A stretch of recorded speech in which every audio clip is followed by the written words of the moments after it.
want justice for Maddie, and we also want to let you know that this video is for adults only, and the content that is described in this video may not be suitable for all ages. Hi y'all, welcome to JoJo's Crime Lines and Mysteries. Well, this is a special video because of the fact that this is my very first video. Anyway, this case is rather special to me because of the fact, for some reason, I took this one very close to heart. This one is about Maddie Soto, and I'm sure if you're here, you know all about this case already. If not, there are lots and lots of places to go out there of other creators who have done a lot of deep dives and document reads and everything on this case leading up to this point. So I'm really not going to go back and do any of that stuff on my channel. I might in the future go back and do a little bit, but as of right now, I don't have any plans of it. But just to give you a brief synopsis of this case, is that Maddie Soto is 13 years old, living in Kissimmee, Orlando area, down here in Florida, which, yes, I'm down here in Florida as well. I used to actually live in Orlando area. I actually worked at Disney at one point in my life, back when I was a teenager. But anyways, we're getting kind of distracted and off the case here. Maddie has been essayed by her mother's boyfriend since she was about 8 years old. And that is StephanSterns, who we are here for today, which we are going to be, well, actually, I don't want to say here for today because we're not here for him. We are here for justice for Maddie Soto. Maddie Soto is the one that he essayed since she was about 8 years old until just after she turned 13 years old, when he red-rummed her. And then he ended up just leaving her body on the side of the road like he didn't care about her at all. So, if you want a deeper dive than that, I suggest you go to one person that's really good at it, or has a lot of really in-depth videos on this case, is Grizzly TrueCrime. He's real good at documents and everything like that if you're looking for more in-depth coverage on this case. This is the plea hearing where StephanSterns is changing his plea from not guilty to you will see. Thank you for stopping by, and I really appreciate you watching this with me. But in the meantime, let's look at who's in the gallery. Is there any JenSoto in the gallery? I don't know. I didn't see her. Did you? And here comes the monster himself.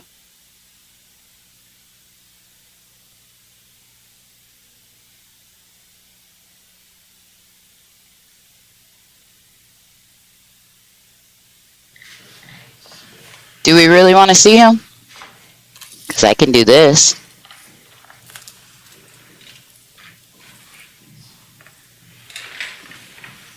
I would rather see Maddie's smiling face. Floor versus Stephan Michael Stearns, 2024, CF 123, 2024, CF 632. Appearance record beginning with the state police.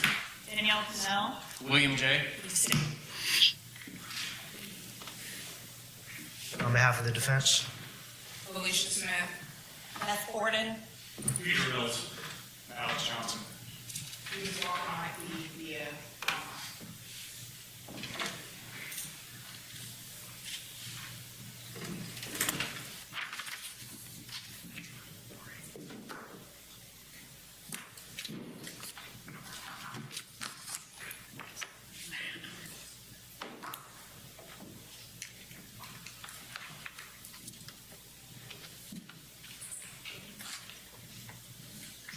Okay, this part I think we can actually skip over. I'm going to place you under oath.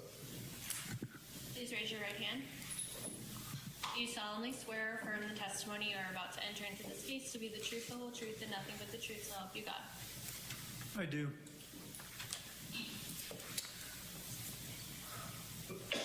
I have two plea forms in my hand.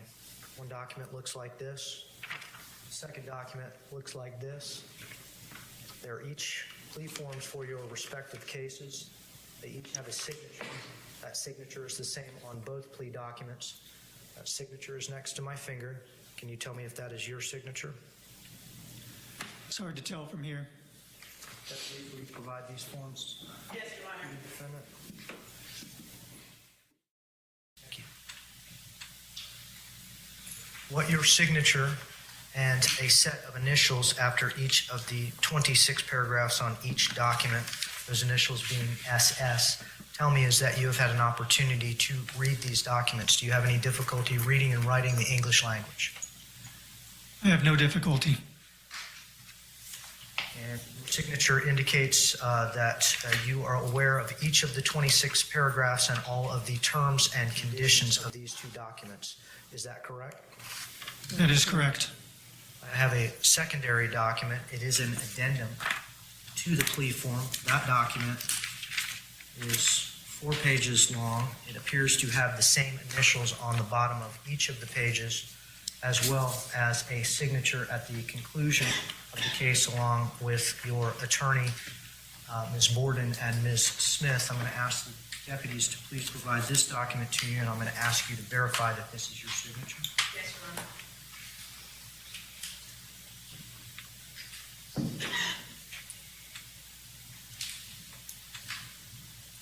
Yes, it is. What your signature on this document tells me is that you have had an opportunity to read this document, go over it with your attorneys, and you understand the 13 additional conditions of your plea agreement. Is that correct? That is correct. Each of the plea form goes over what your trial rights would be. In 2024 CF 1293, you are charged with the allegation of first-degree premeditated murder.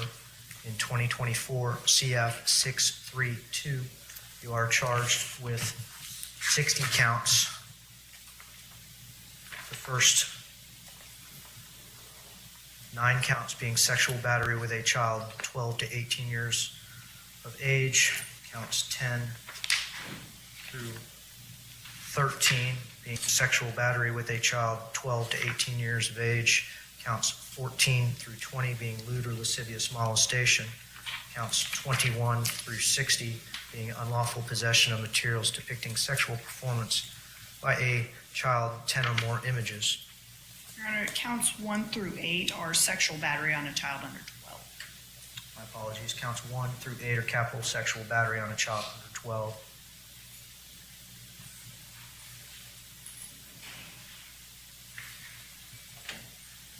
The plea form contemplates in 2024 CF 1293 1 count of murder, first degree, capital offense. Plea form on 24 CF 632 contemplates counts 1 through 8, 9 through 13, 14 through 20.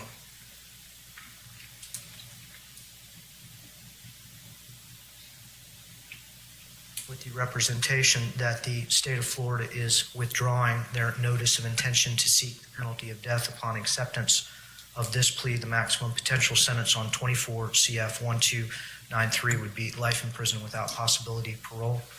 Has the maximum sentence been explained to you? Yes, Your Honor. And in 24 CF 632, counts 1 through 8, the maximum potential sentence would be a mandatory sentence of life in prison without possibility of parole. 9 through 13 and 14 through 20 would be first-degree felony allegations with a maximum potential sentence of up to life in prison. You understand those maximum potential sentences on that case? Yes, Your Honor. Do you understand that you have a right to have a jury trial as to each of these allegations? And at the jury trial, the state of Florida would have to prove those allegations against you beyond and to the exclusion of every reasonable doubt. At that trial, your attorneys would be with you. They are experienced, board-certified criminal expert trial attorneys. They would be cross-examining witnesses, examining the evidence against you. You would have a right to present your own witnesses and your own evidence. If you had witnesses that did not want to come to court, you could have asked me to make them come to court with a subpoena. You could have spoke at your trial, or you could have exercised your right to remain silent and not spoken. That would have been your decision after you talked those decisions over with your attorneys, and your jury would have been instructed not to consider your decision to remain silent in any way in rendering a verdict. You would have had a right to have your trial recorded and appeal any errors that occurred in the process. Do you understand you are giving up all of your trial rights if the court accepts this plea? Because I will be imposing the sentence that you have agreed with the state of Florida to be imposed upon you, and we will not be having a trial on any of these matters. Do you understand those things? I understand. And, Your Honor, just for record purposes, counts 9 through 13 are first-degree felonies punishable by life, as the court indicated. Count 14 through 20 are actually life felonies.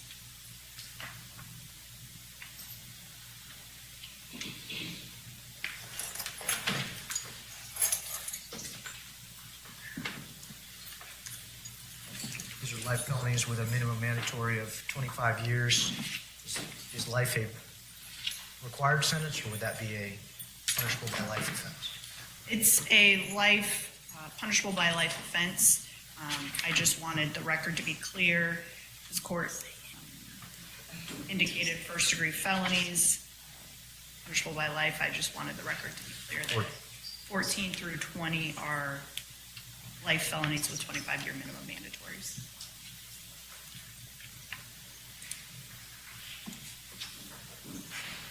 So the plea form indicates that these are first-degree felonies. These are actually either capital offenses or punishable by life offenses. Do you understand that, Mr. Stearns? Yes, Your Honor.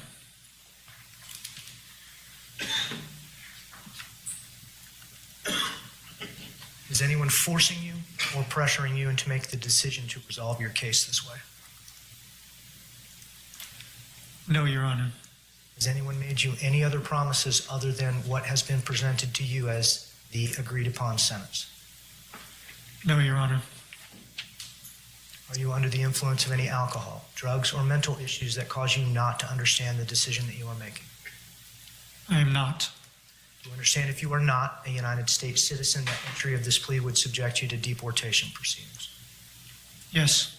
And if you ever before had been convicted of a sexually violent or a sexually motivated offense, entry of this plea would have subjected you to involuntary civil commitment at the conclusion of any incarcerative sentence. Do you understand that's the state of Florida law? Yes. Ms. Smith, do you have any competency concerns regarding Mr. Stearns' fitness to accept this plea agreement? No, Judge. Ms. Borden? No, Your Honor.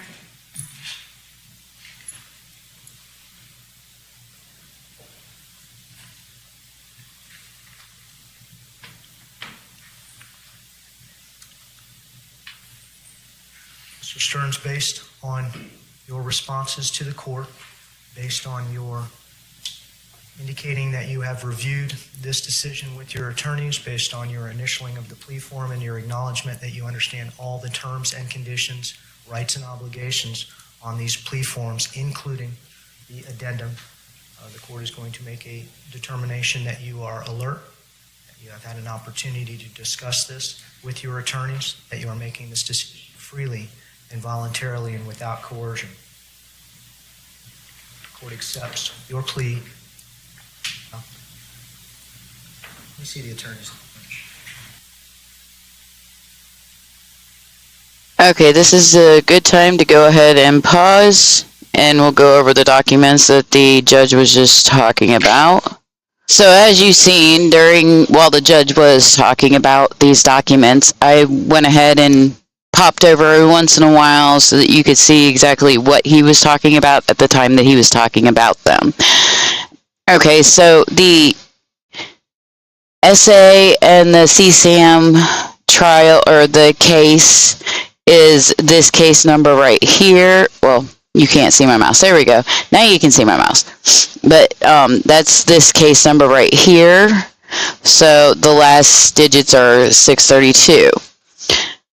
So whenever you hear him refer to 632, that's the CSAM and the SA case, where he was talking about counts 1 through 8, 9 through 13, and 14 through 20. So he pretty much already went over those.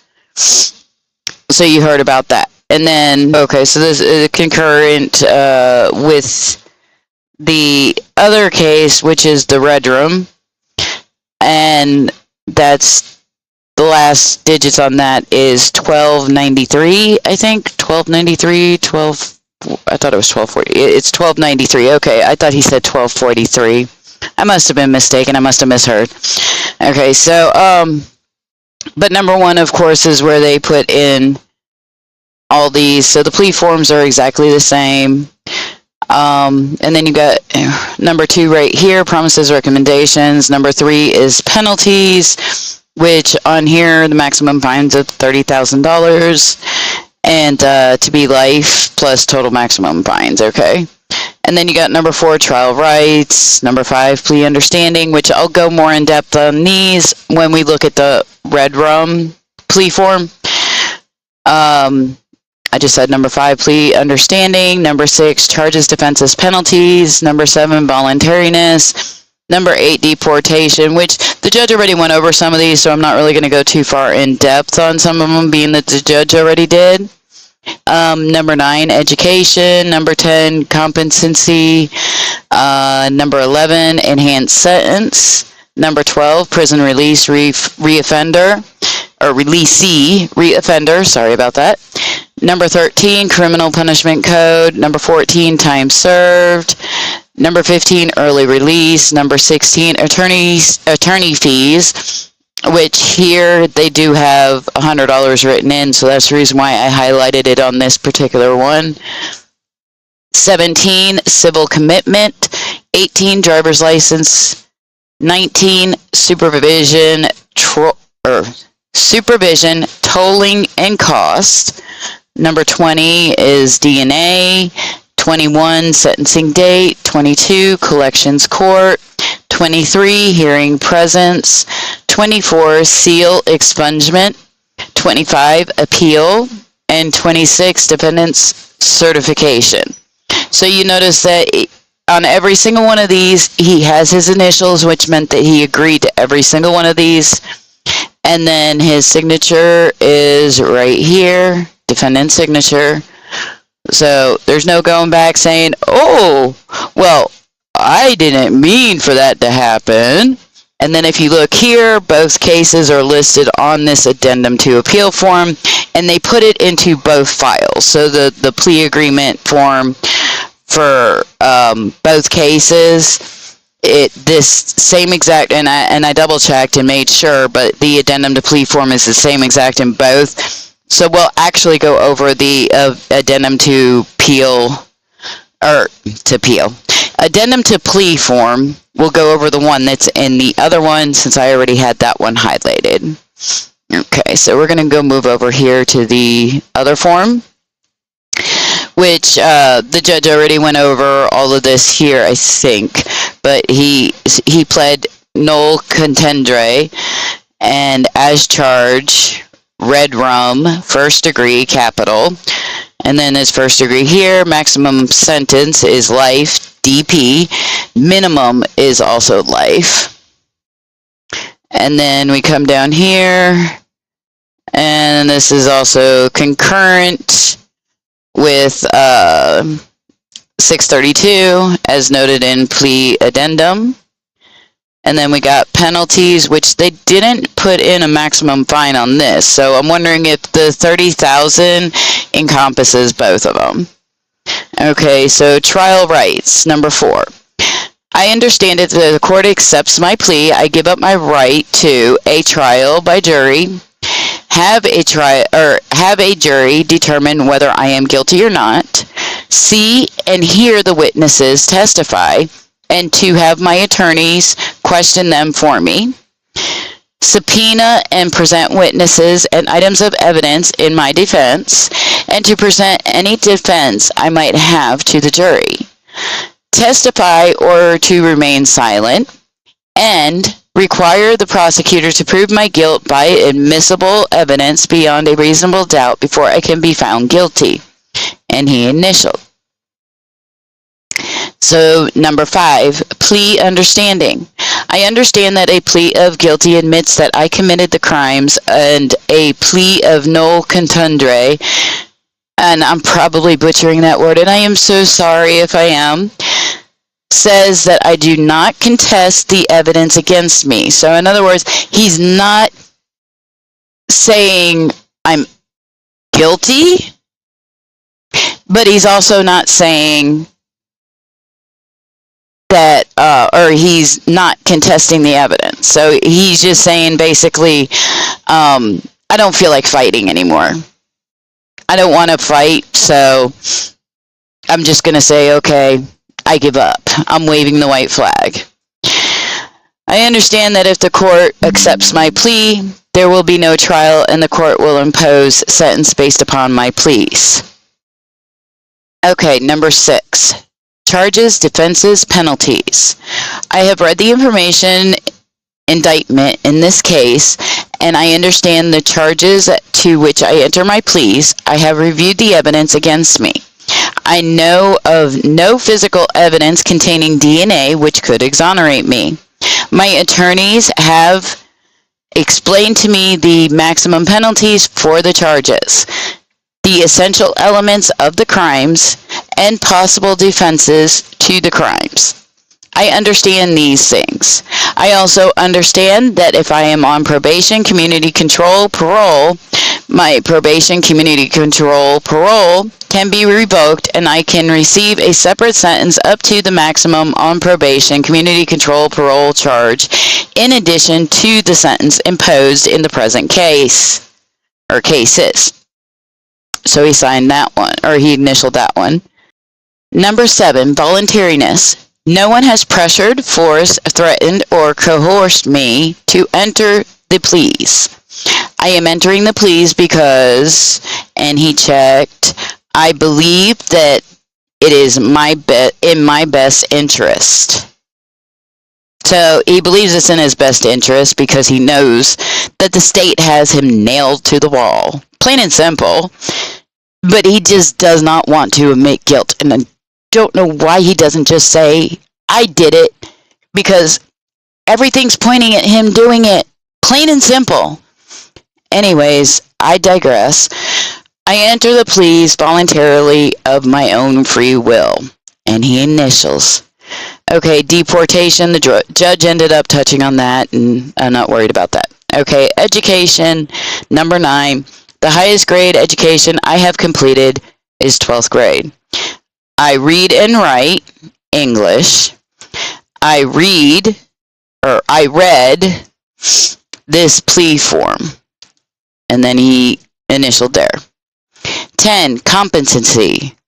At the present time, I am not under the influence of any drugs, alcohol, medication, or narcotics. I am not presently taking any medication. So, of course, the rest of this does not pertain to him, because it says I am presently taking the following medication, and then this is just about the medication does not affect my ability to concentrate or think clearly. I am not suffering from any physical or mental problems that would affect my understanding of these proceedings. Initialed by SS. I don't want to say his name no more. Number 11, enhanced sentence. I understand that the state of Florida, he checked, is not seeking an enhanced sentence as NA, for which the court may impose a sentence of NA, he initialed. Number 12, prison releasee of reoffender. I understand that I will be sentenced to the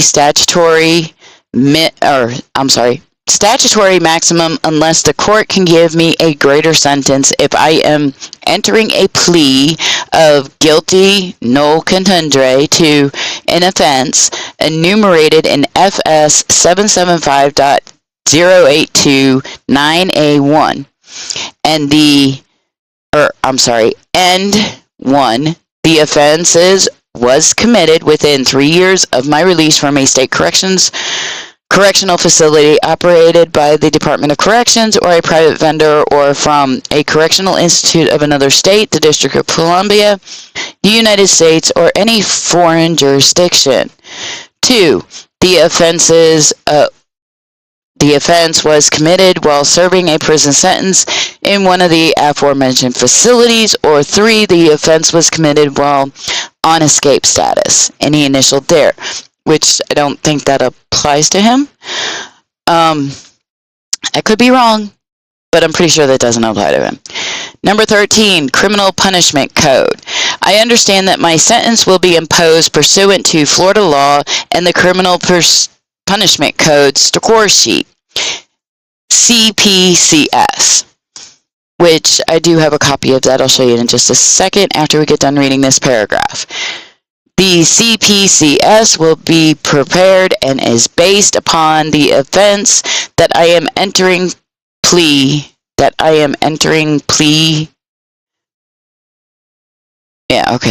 and my prior criminal record. I understand that I will not be permitted to withdraw my pleas if the correct CPCS at my sentencing is other than what is presumed at this time. I understand that the CPCS only suggests a minimum sentence, and the court can sentence me to any lawful sentence. I understand that if my total sentence points are greater than or equal to 363, which, by the way, yeah, they're much more than that, a life sentence may be imposed by the court for any felony offense. I understand that my maximum sentence is up to the statutory maximum unless the lowest permissible prison sentence in months exceeds the statutory maximum. No one has promised me that the court will depart from the CPCS, and he initialed that. So let's take a look at the CPCS. Here we go. It's right here. And so right here we got StephanSterns, plea, and then it has this primary offense right here. And then, of course, you add in all the additional offenses. So you got this one here, which you can read. I don't want to say it out loud. That gives him a total of 46 points, which his primary offense gave him 92 points right off the bat. And then you got this one here. That gives him 46 points. And this one here, which is the same as the one above it, is another 46 points. And then another one of the same is another 46 points. That alone gives him 368. Okay, so that alone right there just goes out the window. Just between that one and the very first one, the main one, he's already over the threshold. And so that comes up to a total of 506. And then you got victim injury here, which he's got, it's kind of hard to see, but it says S, I don't know how to say this, penting. Hopefully you guys understand that. Penting. Yeah, penting. Okay. That gives you, he's got 5 counts of that. So that's 80 points each. That gives him 400 points just on that. And then SA just contact is 7. And that's 280 points because they're worth 40 each. So I guess this is just stuff that they have actual evidence on that these happen, and that just, oh God, it makes me sick. But okay, so that's 680. Okay, so I guess no, that's just 680, just those right there. Oh, okay, so I see. Okay, I was reading this wrong. I am so sorry. I do apologize. So you got 92 points for the original, or the primary offense up here. Okay, and then supplemental page is attached. So we're going to see that here in a minute. So that's what this is reading. So these points here, the 368, that is from just the supplemental page. And then they add together the 368 with these 346 points. Okay, and that's where they get this 506 from. So far he's got 92, 506, and 680. Oh God, I still feel like I'm going to get sick. Okay, so here's your supplemental right here. So this is where that 368 comes from. So you've got 1, 2, 3, 4, 5, 6, 7, 8 more charges that give them another 46 points each, which you can go ahead and read those for yourself and what each of those charges are. And they're all off of that 632 case. Okay. Oh, gosh. Make me sick. And of course, state prison, life, and then right here you can see where it does say plea bargain. And then you come down here, and it does give you his total overall points. And then down here, because he didn't have any enhanced sentence points, he's got total sentence points. So this was subtotal of sentence points. This is sentence points. So he's got 1,278 points on his score sheet. And then here they break it down, I guess, sentence compilation.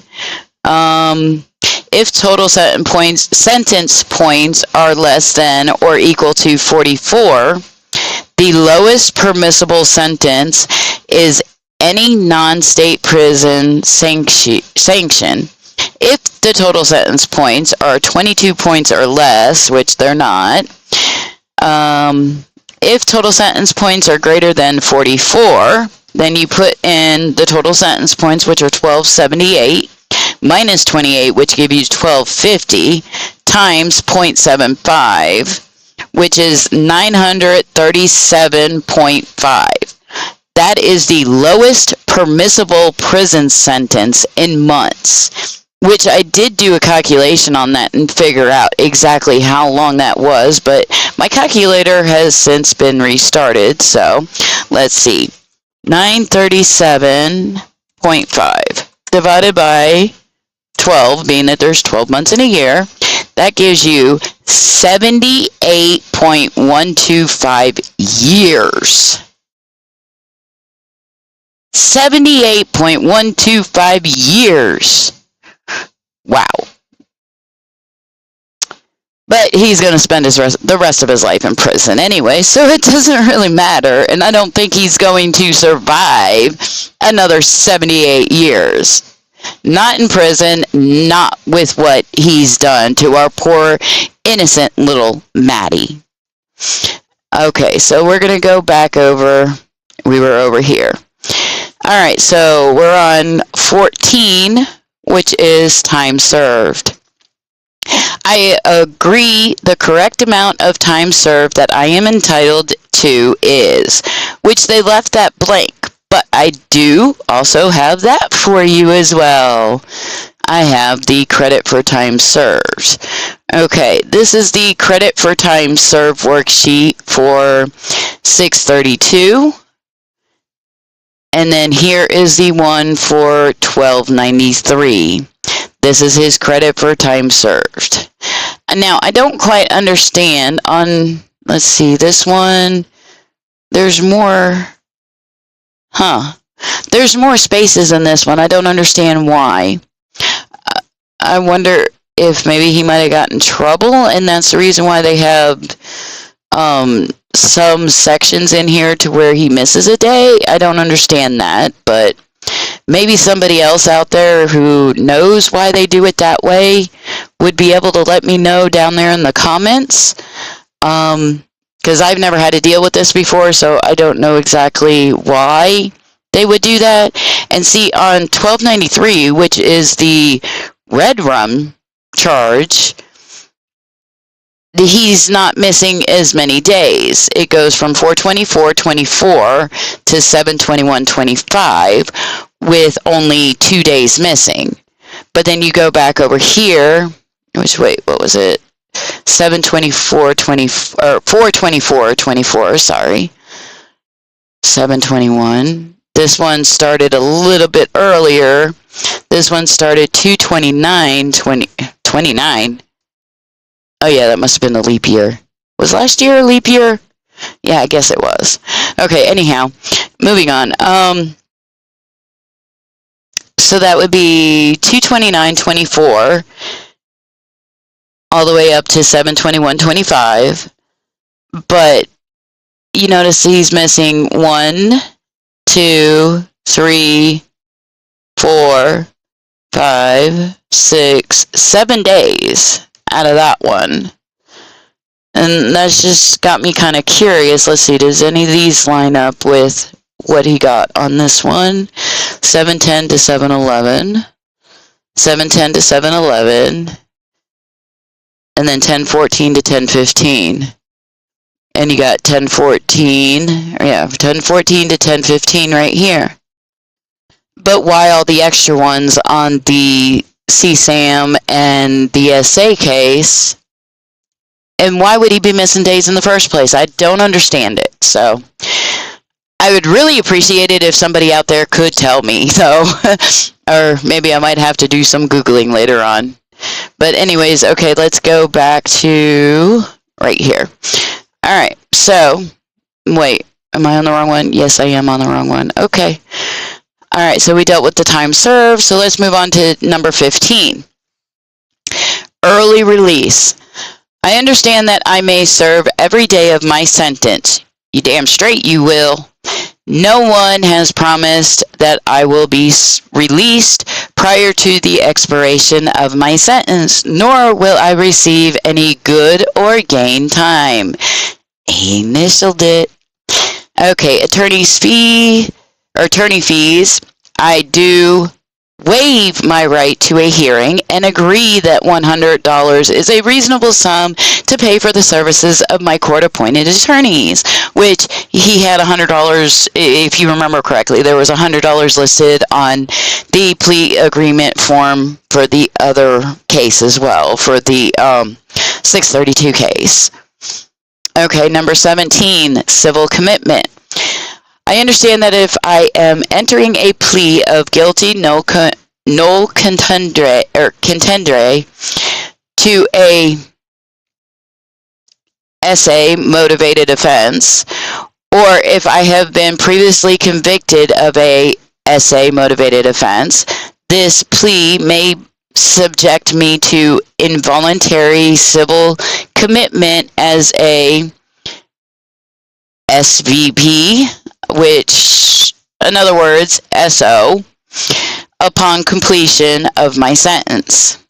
And he initialed that. But he's never getting out. I don't know, if you should have to register for the SO list regardless, is my understanding. Even if you are in prison, you still have to be on that list. Is that the correct?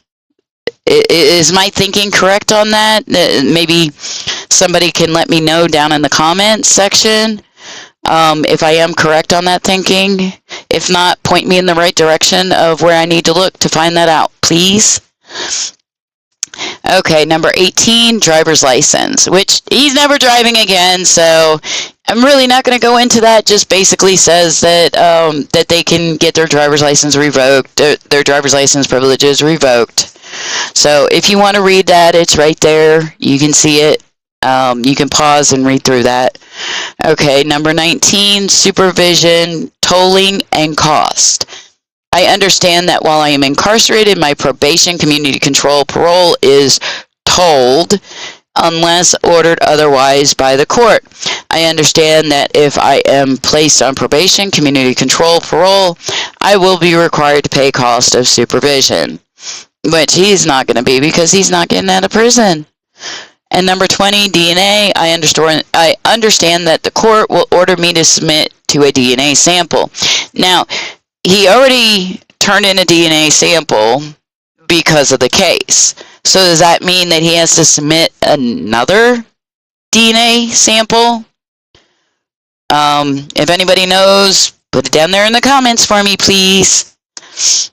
Okay, sentencing date, which I'm not going to go over the sentencing date. If you want to read it, it's right there. Go ahead and pause and you can read it. But I'm not personally going to go over it because of the fact that he's getting sentenced this day. So that kind of doesn't apply. All right. Number 22, Collections Court. I understand that if my financial obligations are referred to the Collections Court program for collection, that any failure to comply with the Collections Court program requirements will result in the suspension of my driving privilege. Okay. How is that going to deter them from not paying?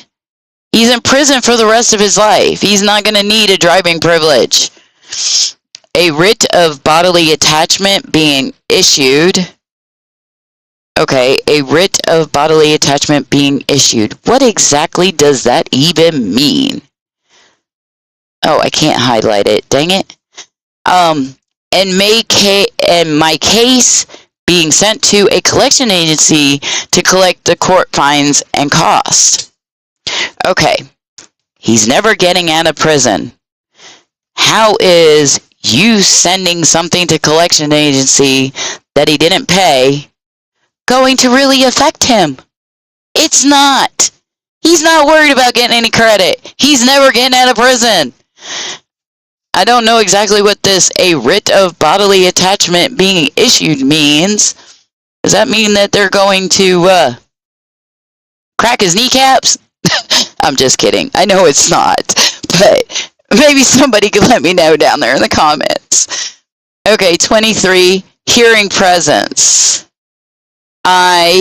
He checked, do not waive my right to be present at any restitution, attorney's fee, or cost hearing. So he waived his right to be present at some of the pretrial hearings dealing with the case, but he doesn't want to waive his right when it comes to anything dealing with money. Heaven forbid. Okay, 24. Seal expungement. No one has promised me that this case will be sealed or expunged. Of course it will. It will never, ever be sealed or expunged. And even if it was, it doesn't matter because the public already knows who the hell you are and what you have done. Okay, 25, appeal. I understand that I have 30 days to file an appeal in writing of the court's judgment and sentence to the clerk of court. I understand that if I cannot afford an attorney, one will be appointed to represent me. My attorney has explained to me what an appeal is. By entering this plea, I understand that I give up my right to appeal all matters except the legality of my sentence, this court's authority to hear this case, and any pretrial ruling for which I have reserved the right to appeal, and for which this court has made a finding that controls an issue in this case. And then number 26, defendant certification.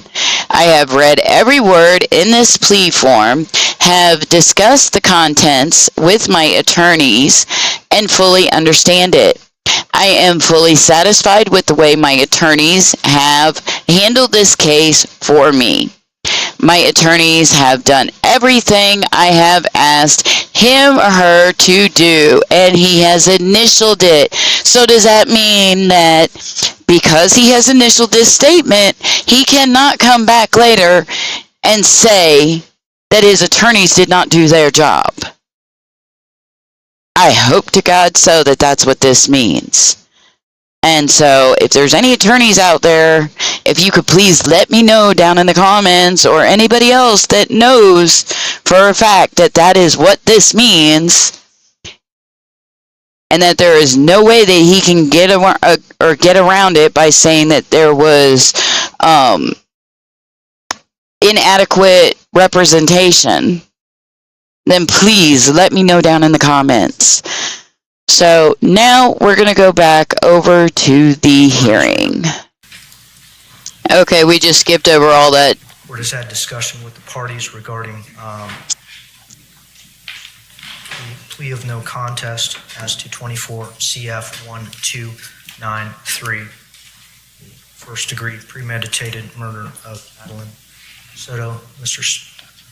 Sterns, how do you plea to first degree premeditated murder in 24 CF 1293? No contest. And as to counts 1 through 8, capital sexual battery of Maddie Soto while she was under the age of 12. Counts 9 through 13, sexual battery of Maddie Soto between the ages of 12 and 18. And counts 14 through 20, lewd or lascivious molestation. How do you plead? Guilty. Prior to sentencing, does the state care to offer any victim impact testimony? Okay, before they go into victim impact statements, I want to go over what exactly it means in order to plead no contest. So we're going to go to good old Giggle, and we're going to look at what it says here. This is actual in Florida. In Florida, even after a no contest plea in a murder case, there are limited specific circumstances under which an appeal is possible. Okay, so it did say that he could not appeal it, but there are exceptions to this rule. Okay, because that is the biggest thing that I am afraid of by him pleading no contest, that he would still be able to appeal somehow, because of the fact that he is essentially saying, I'm not saying I'm guilty, I'm just saying that I'm done fighting. So if we actually go over here and we look at, this is an actual law firm's website, as you can see. Let's see if we can bring this up a little bit higher. What are the benefits of a no contest plea in Florida? Which you can't really see because of the live chat thingy in the way, but it says in Florida. While every person charged with a crime has a right to their day in court, the reality is that the overwhelming majority of Florida criminal cases are resolved through a plea bargain. In many plea deals, the defendant agrees to plead guilty to a specific charge in exchange for certain consideration, such as a more favorable sentence recommendation from the state attorney. And as far as the law is concerned, a guilty plea is no different than a guilty verdict following a jury trial. A defendant may, however, also enter a plea of no contendere or no contest. Such pleas are permitted under Florida law, provided the trial judge, I'll learn how to speak one of these days, provided the trial judge agrees to accept it. So how does a no contest plea actually differ from a plea of guilty? Can you still go to jail? Will you have a criminal record? no contest does not mean not guilty. A no contest plea means just what it says. The defendant has decided not to contest the state's charges against them. While this is not the same as pleading guilty, it essentially has the same effect. The trial court will enter a judgment against the defendant and impose a sentence. Another way to look at this is that with a no contest plea, the defendant accepts guilt without admitting guilt. But why would a defendant enter such a plea in the first place? There are a few reasons. First, the defendant may simply conclude that the state's case against them is too strong. Yeah, it was pretty strong against him. Even if the defendant believes they committed no crime, they might decide it is not worth the time and expense of a trial. By pleading no contest, they can admit to put the case behind them. Or they can attempt to put the case behind them, serve any sentence, and move on with their life. Oh, he's not moving on with his life because he's going to spend the rest of his life in prison. Second, a defendant who pleads guilty in a criminal trial opens themselves up to possible civil liability. Consider a driver charged with a DUI following a traffic accident where someone dies. If the driver pleads guilty to a criminal charge, that admission can be used as evidence in a civil wrongful death lawsuit brought by the family. A no contest plea, in contrast, is not considered an admission of guilt, so it would not be usable in any subsequent civil case. Keep in mind, Florida judges are not required to accept a no contest plea. A trial judge must first determine if the defendant understands the significance of a no contest plea and ensures that it is made voluntarily. The judge must also decide if accepting the plea would go against the public interest. So, let's go back over here to the other page. A no contest plea waives the right to appeal most issues. So are we thinking that maybe he pled no contest because he was in fear of a civil lawsuit against him by the family? I mean, he's not really making any money in prison anyways. So you can't get blood out of a turnip. I mean, so what difference would it make if there was a civil lawsuit put against him? They wouldn't have been able to get any money. I mean, I'm sure that the state's never going to see any of the restitution or anything, or any of their court fees or nothing like that. The family's never going to see any of that restitution money from him unless he actually works some kind of job or something through the jail. But we can talk about what appeals can be pursued if the defendant reserves the right to appeal a dispositive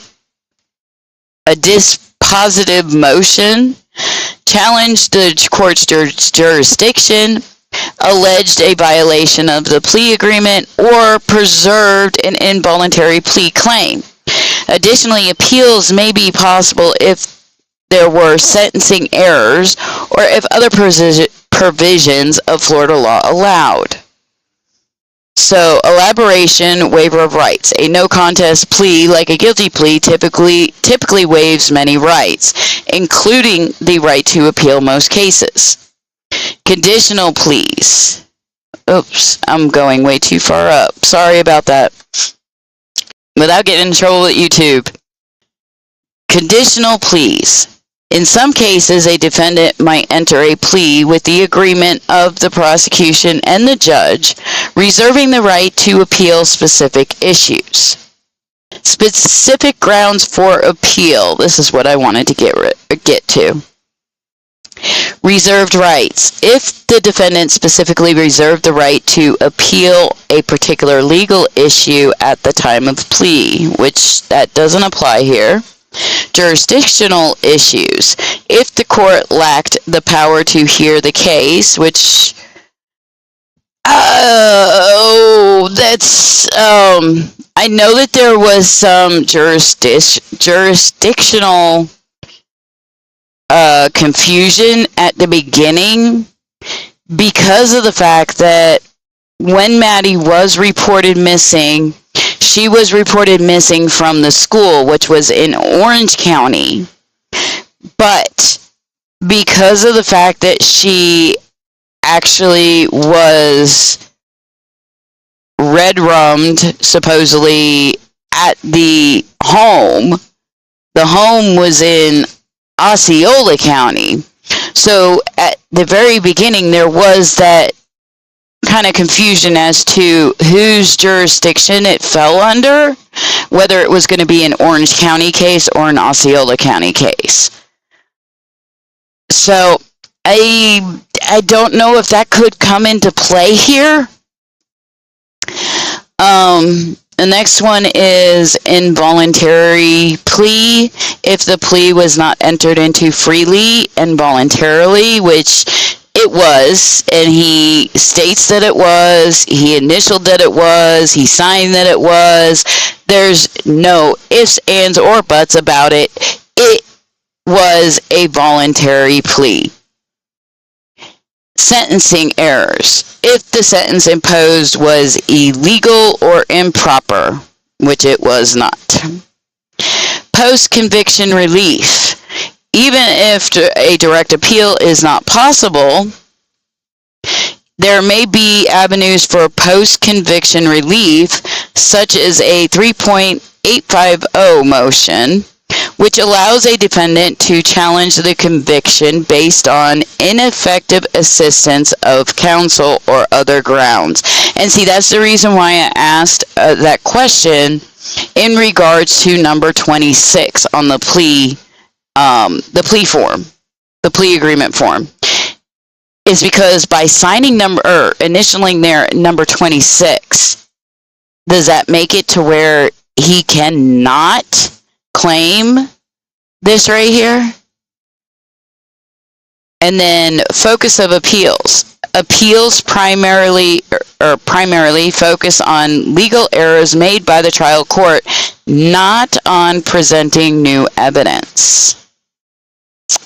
So that's kind of interesting, because this was a big question that I had, was, is it possible by him pleading no contest that there is that possibility on down the road that he might be able to find some kind of loophole to appeal all of this?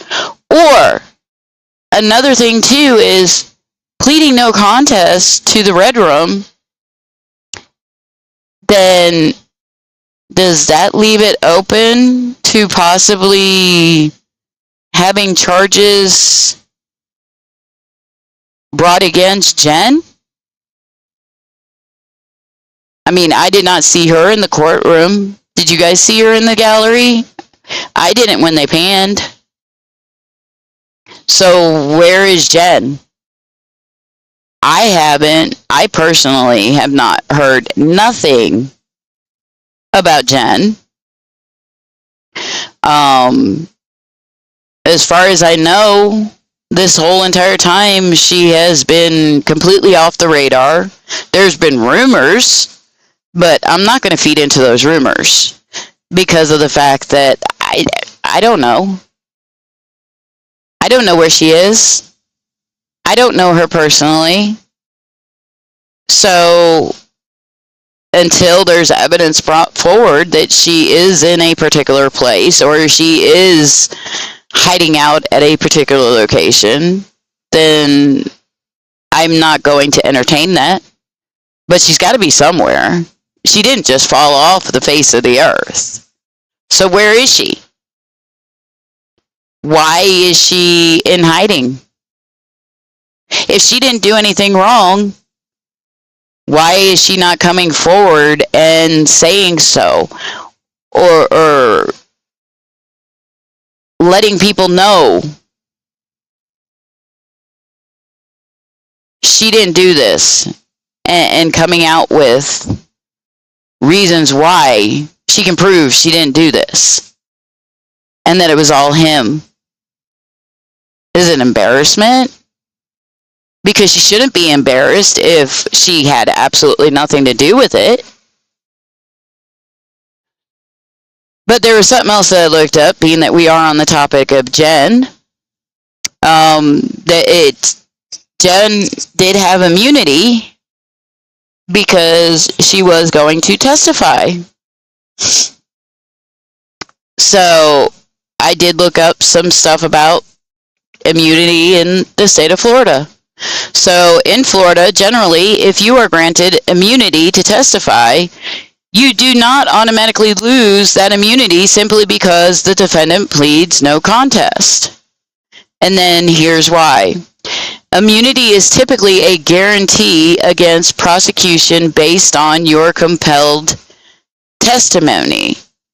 It is not necessarily tied to the outcome of the specific case where you provide that statement. A no contest plea means the defendant does not admit guilt, but also does not dispute the charges. The outcome in a criminal case with a no contest plea is similar to a guilty plea regarding sentencing and penalties. The immunity you receive is a protection against future prosecution related to the specific area covered by the immunity agreement, regardless of whether the defendant is found guilty, innocent, or pleads no contest. However, there are crucial exceptions that could potentially lead to the loss of immunity. Lying under oath. If you commit perjury while testifying, your immunity can be revoked and you can face charges for lying under oath. Failure to comply. Failing to fulfill the terms of the immunity agreement could also lead to its revocation. New evidence. If the prosecution can demonstrate that they have obtained new evidence against you from a wholly independent source, they may still be able to pursue charges not directly related to your immunized testimony. Scope of immunity. There are different types of immunity: use and derivative use versus transactional. It's crucial to understand the specifics of the immunity you are granted, as it dictates the extent of protection. Important note: it is crucial to remember that this information is for general knowledge and should not be considered legal advice. It is always recommended to consult with an attorney to understand your specific circumstances and rights regarding immunity in criminal proceedings.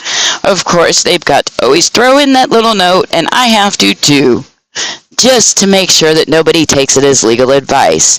I'm just giggling. Okay, so here is what derivative use immunity is. Derivative use immunity is a legal protection granted to a witness in a criminal investigation or proceeding. It is specific type of immunity that falls between transactional immunity, the broadest protection, and use immunity, which is more narrower. And then this gives a breakdown here. Let's see. Uses the witness's own testimony against them and using any evidence derived from the testimony to prosecute them, so that prevents the government from doing those things. That's what derivative use immunity does. In other words, if a person testifies under derivative use immunity, the government cannot use what they say or anything investigators learn because of what they say. So basically, from what I had done in my research, I think this is probably the immunity that Jen does have.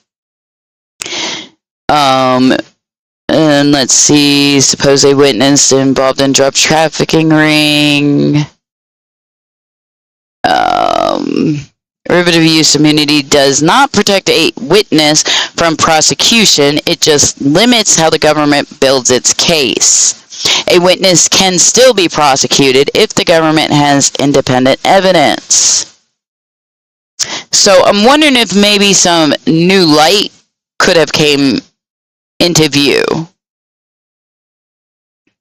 Okay, so if the defendant pleads no contest and the immunized witness does not testify, the immunity generally does not activate, because immunity is typically conditional on giving testimony. But is hers actually conditional on giving testimony? Because she did have a recorded interview that anything that was said within that interview, at least this is my understanding anyway, so if I am wrong, please correct me down there in the comments, but my understanding of it anyways was that that specific recorded interview that she did, the immunity applied to anything that was said within that recorded interview only.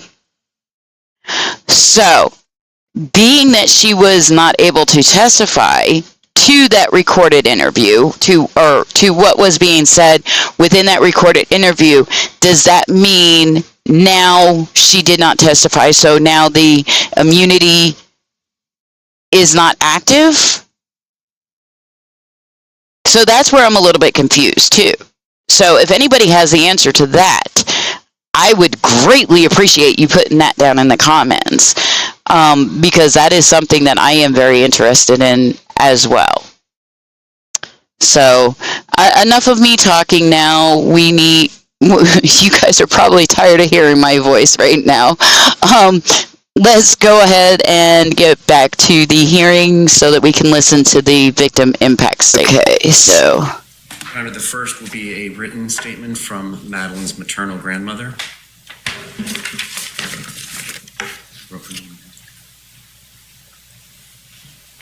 So this is Maddie's maternal grandmother. Yolando, it's a written statement. Zambrano. Today I stand before you with a broken soul. I am Madeline's grandmother, but to her I was not grandma. Madeline always called me Mama.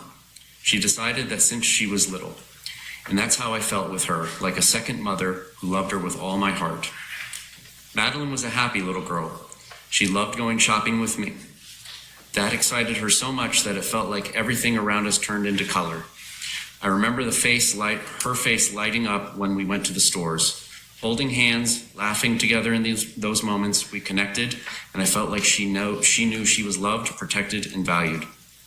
At night, we loved to play. It was in those moments, just before bed, that she laughed the most. Sometimes it's hard for me to close my eyes because I still hear her laughter. It was free, sweet, and sincere laugh. A sound I will never forget as long as I live.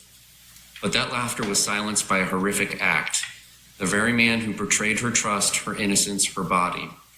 And if that wasn't enough damage, he took her life. And with her, he killed a piece of our souls.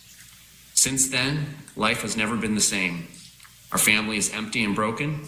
There are days when the pain is so great that I feel like I'm drowning. And every time I think of everything she could have been, everything that was stolen from her, it hurts even more. Because Maddie wasn't just a victim. She was a little girl with a beautiful future, with a unique light, with so much love to give and receive. Today I am here because Maddie can no longer speak, but I can as her grandmother. As someone who loved her with all that I am, I come to ask for justice for her memory, for everything she lived through and should never have lived through. Justice so that no one else has to go through such a horror. I will never forget Maddie, her voice, her laughter, her eyes, her dreams. All of that lives in me, and so it will live forever. My beautiful girl, one day we will be reunited and we will never be separated again. I love you with all my heart. Thank you for listening to me with deep pain and eternal love.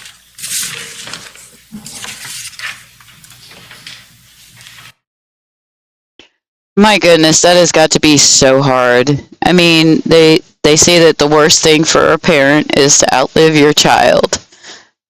But could you imagine a grandparent outliving your grandchild?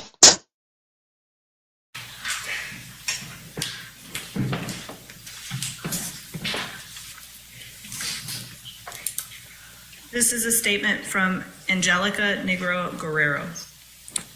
My name is Angelica Negro Guerrero. I lived with Maddie and Jennifer in the same house for about 2.5 years. Today, I take the liberty of expressing myself not just as a roommate, but as part of the family, as Maddie told me several times. How can I explain how this tragedy has impacted my life? There are so many emotions. I am an immigrant and I have lived in this country for 4 years. I left my country, Venezuela, alone with just a suitcase in my hand in search of a better future. Venezuela has been going through the worst moment in history, ruined by people blinded by power and money, people who have stolen the future of so many. I've always been against injustice, abuse, corruption, and even evil in general. I couldn't picture myself living in a country where I had to witness every single day how a small, corrupt group destroyed countless families and the beauty of my nation. And that's exactly why it has been so devastating for me to experience something so tragic, so close to me after coming here with a hope for a better life. I ended up living under the same roof with a man who took a life of a 13-year-old girl, and with that shattered an entire family. What is the point of having dreams, plans, and opportunities if there is no life? If there is so much evil in the world? How can I explain what I felt and how this has affected me, especially considering that this same man took nude photos of my body without my consent, violating my privacy? I felt invaded, outraged, degraded, anguished, and absolutely shattered. I constantly think that my life was in danger too. I could have died. I am also a victim. And the only reason I'm here to write this is because God is great and I know I'm under his protection. This has affected my emotional, physical, and financial stability. I haven't been able to live with strangers ever again. Right now, I rent an apartment by myself. I pay it with all my effort just to feel safe and at peace. If I already had trouble trusting people before, now it's even harder. I can't imagine even handling a neighbor too close because it gives me anxiety. I tried to get psychological help to move forward, but this is something that will forever remain in my memory and continue to affect me deeply. To this day, I wish I could wake up and realize none of this ever happened, that this was just a nightmare. I wish I could still be spending time with Maddie, making her arepas with cheese and butter like she loved, and practicing our languages together. Me learning English and her learning Spanish. I'll never forget the words she always told Jennifer. Mommy, I would love to learn Spanish so I can talk a lot with Angelica. I think about all the time, and I wish it had been me who spoke English fluently back then. Maybe she would have opened up to me about the hell she was going through with that horrible man. I want justice for Madeline and for all the girls and women who have lived through something similar. I want him to pay for all the pain he caused her and the beautiful family I love with all my heart. I send all my love to the sky to Madeline so her soul may find peace. Angelica.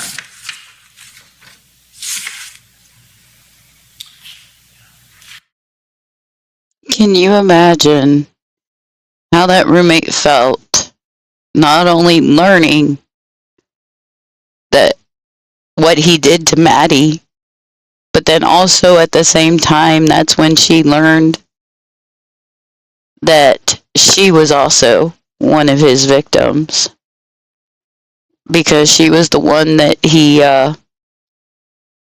took pictures of from under the door.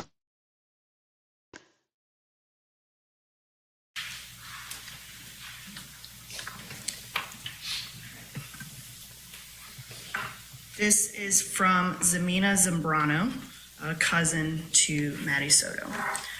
To the Honorable Court, we write this letter with broken hearts still aching from the devastating loss of our beloved Maddie Soto. The pain of losing her is something no family should ever have to endure. But the nature of her death, the cruelty, the abuse, the inhumanity has inflicted a level of trauma and sorrow that words can scarcely convey.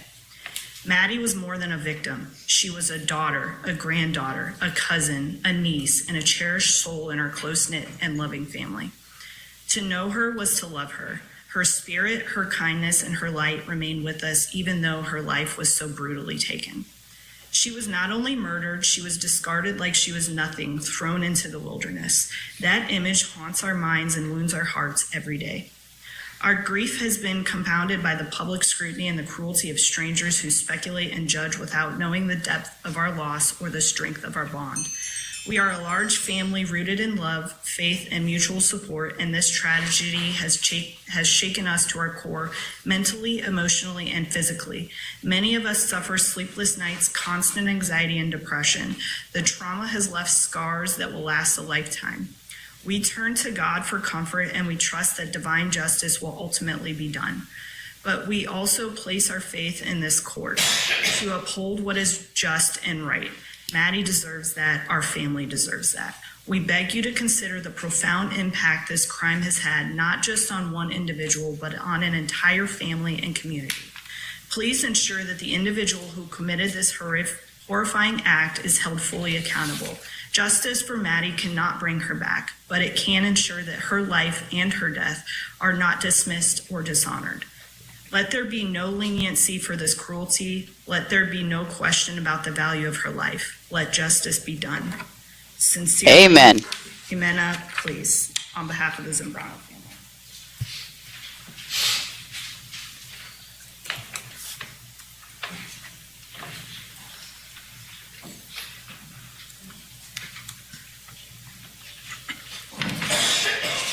Ma'am, can you tell the court your name? My name is Letizia Nunez. I was Madeline's aunt. Can you spell your first and last name for the court report? Letizia. Last name Nunez. Nunez.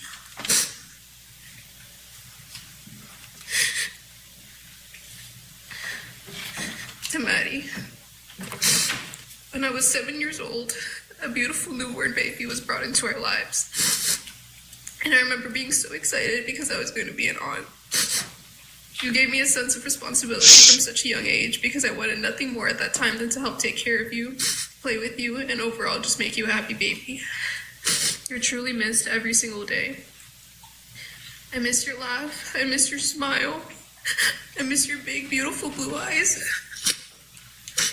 I miss doing the little things like picking you up from school, helping you with your homework, even though we both hated doing that. I just miss you and your presence. But that unfortunately was taken from us. I have so much hatred in my heart, specifically for the creature that's sitting in this room today. And no matter what happens or what justice could be brought, it kills me that it doesn't bring me back. I would give up my life if it meant having you here with us. Oh, wow. Even though I was your aunt, you always felt much more like a little sister to me.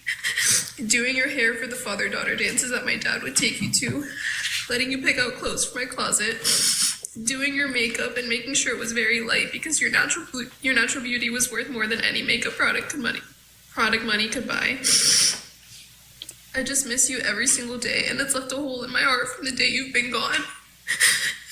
Your innocence was taken from you, and since clearly that wasn't enough for a certain someone, so was your life. You were the bravest little girl I've ever met, full of love, light, laughter, and as any positive thing I could think of, you were all of those things. I'm so blessed to have spent 13 years with someone so wonderful, and you're going to live on through all of us. Not because of what happened to you, because that didn't define who you were. I'm going to make sure my future kids know who you are, and make sure my grandkids know who you are, and so on. Today I sit here before everyone, and all I can say is that despite what anyone thinks they know, you were so loved by each and every one of your family members, and I know you left this world knowing that. I know it would pain you to see what people have to say about your loved ones, but what I think of it all is that And what I'd want you to think up in heaven is that it's all just noise. And I find comfort in the fact that we, your family, know you were beyond loved and beyond cared for. I'm so sorry what you found out too late. But despite everything that was happening to you behind closed doors, you still remained one of the happiest human beings I've ever met. Someone who loved us deeply and made us all smile. Trying to find light in this horrible situation is very difficult, but one thing I am grateful for is that your last day on this earth was everything you wanted and more.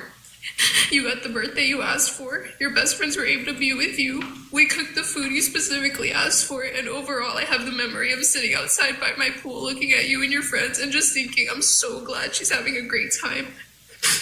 And look at how grown up she is. How she's blossoming into such an amazing young woman. I could go on forever, but I just want to leave this here by saying I love you so much, and I miss you endlessly. Everything I do from now on, any accomplishments, any decisions I make, anything that happens in my life, I'm going to do it for you and in your honor. I love you, Madeline Sophia Soto, and I hope you're resting peacefully now.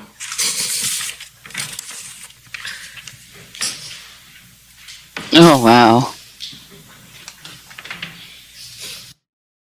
Okay, I'm going to pause this for a minute. I don't know if anybody else caught that, but she mentioned something about not caring about what the public says about your family. I wonder if she was talking about Jen. Do you think that maybe she was trying to say that they all believe in the family that Jen's innocent? That Jen truly did not know what was going on? I don't know. Leave down in the comments if you heard that and if you had caught that and what you think she was trying to say in that particular statement right there.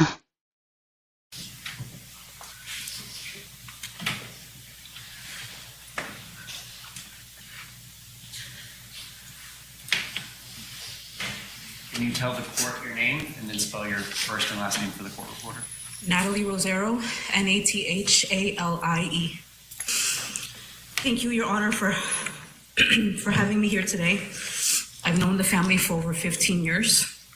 I am best friends with Maddie's aunt and was roommates with Maddie and her mom during the time her life was ended. All of our kids are the same age, so we always try to keep them united and spend as many holidays together. I have years worth of beautiful pictures, birthdays, Christmas, and Easters we all spent together. Those are the moments I try to hold on to as I stand here today. I'm here to express what the past year and a half has been like in my experience. From the moment we found out that Maddie went missing, life has never been the same. Those first 48 hours we set out to look for her, we spread flowers, went knocking on door to door, going to every business down John Young Parkway from Kissimmee to Sand Lake, asking for the public's help. All while seeing my best friend and her family have emotional breakdowns, feeling completely helpless and terrified for Maddie, thinking how could anyone just take her? It turns out we spent almost 3 days looking in the wrong location because Stephan lied to us about where he last saw her. Your Honor, that's the first time in my life I've ever felt true hate for anyone. The following days were filled with more sadness and distraught. We went from searching for a missing person to looking for a body. I had been searching for her as if my son was missing, so it was very difficult to accept that. We spent the rest of the week canvassing St. Cloud until they eventually found her body. Although there was a moment of relief that at least her body was found, that was the last sense of relief I've felt since that day. I was confident I had the power of discernment, but I couldn't even see the evil living in the same house. As details of the sexual abuse and her death came to light, you start to question everything. I even questioned my own faith. Having a full night's sleep became a luxury I could not afford. I was too anxious to sleep, constantly wanting to wake up from a nightmare. It wasn't until I started wishing death on him that I realized I needed help. I started going to therapy to try to deal with the grief and anger of losing Maddie the way we did. I also had to navigate my son's emotions as he finds out the cruelty that exists in this world. Wow. The holidays are not the same. The void is loud. It's hard to trust people. I am very guarded. I am hoping that when everything here is said and done, there can be some type of closure, even though Maddie's life can never be replaced. That is the only reason I am here today. As decisions are made, please keep in mind that she wasn't even my child, and I feel this way. I cannot imagine the pain, trauma, and deception that Maddie's family has experienced. I do not wish this pain and suffering on any other child or family. Thank you, Your Honor. Ms. Stephanie online would like to address the board.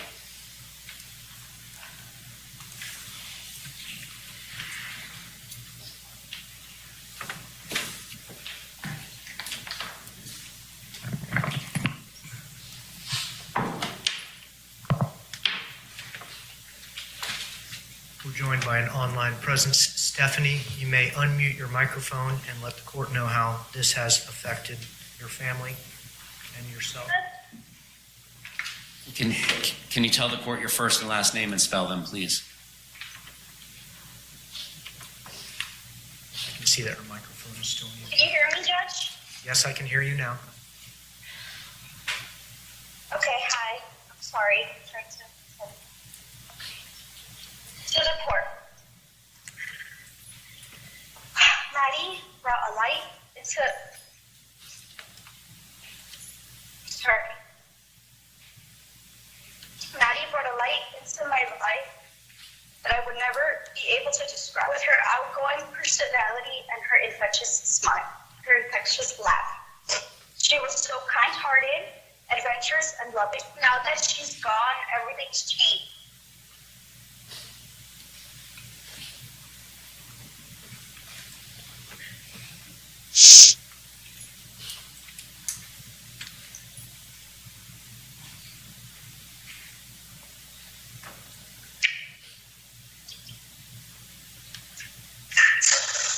The silence where her laughter used to be is deafening. The hole in my heart is bottomless, and the pain is indescribable.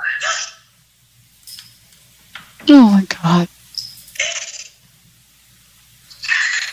My family's life has been shattered. What we've endured and what we will continue to endure for the rest of our lives is a kind of pain that I do not wish on anyone. No family should have to lose a loved one in this horrible manner, especially at such too young. Her life was taken. Her future. I should say, never see her fall in love, get married, or build a future that she deserved. With her. This while in her,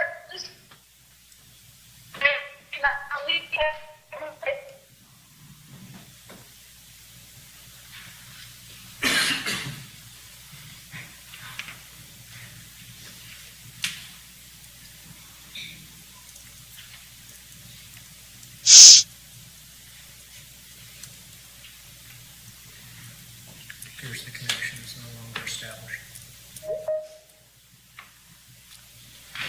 If you return it, I can finish reading it, Judge. Please rejoin. I'm so sorry. I'm not in a good place with connection. I apologize. You may continue. We can hear you.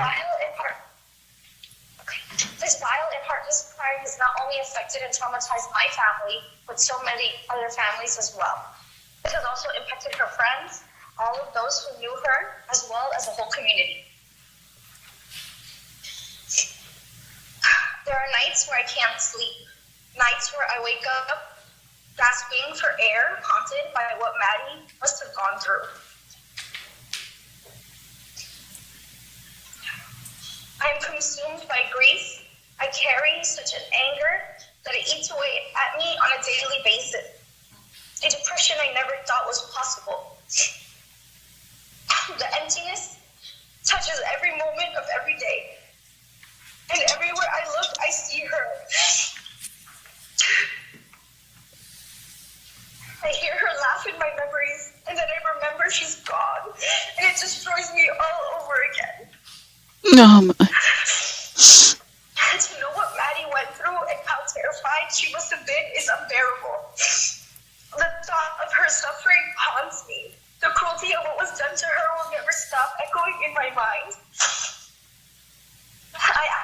up for something that I know I could never really have, justice. Because real justice would mean that Maddie would be here with us and not you. You still get to wake up every day, something you cruelly stole from her and from us. The way you discarded Maddie as if she was nothing and her life had no value is a true reflection of your evil. Mm-hmm. The suffering you caused her should be given back to you tenfold. You do not deserve peace. You do not deserve mercy. You deserve to carry the weight of her pain every single day, just how we will carry it for the rest of our lives. And let me be perfectly clear. Where you go after this life will not be where Maddie is. She is in a place of peace surrounded by love. You, on the other hand, will never know peace. You will never see her again. You're not going where she is going. You're going to hell. Thank you, court. And Stephanie, can you tell the court your first and last name, please? Stephanie Soto. Thank you.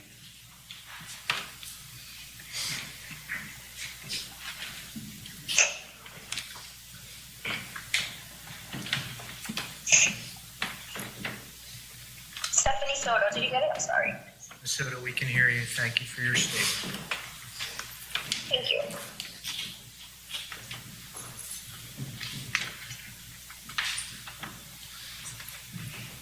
Your Honor.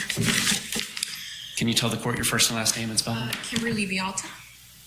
Your Honor, I stand here today to give you a little insight of how loved and how losing Maddie has destroyed my family. Although Maddie was not my blood, I considered her my family.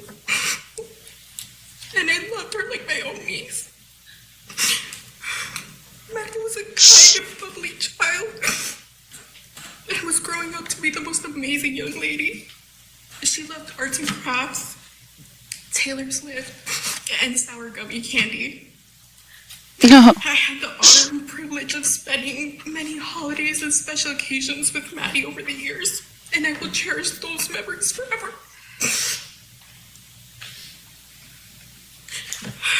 I do not have joy or happiness left in me because this monster took that away from us when he killed Maddie.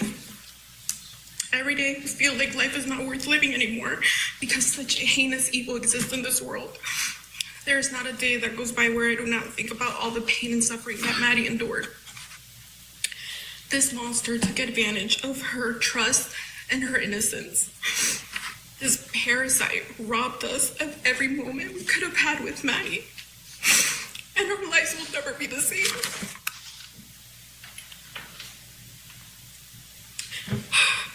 A life sentence is not punishment enough for what he did to Maddie. However, it gives me comfort to know that he will spend the rest of his miserable life in prison.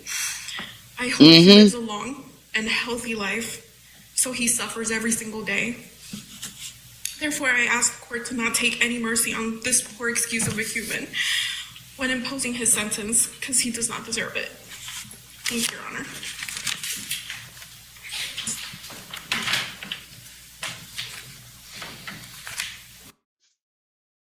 I want to say one thing about her statement right there that I really liked is that she talked about Maddie and what Maddie liked.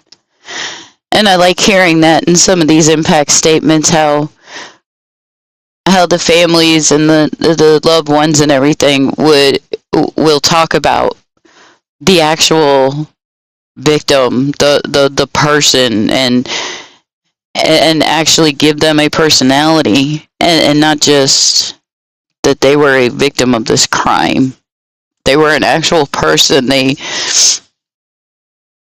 What they enjoyed, what they loved doing.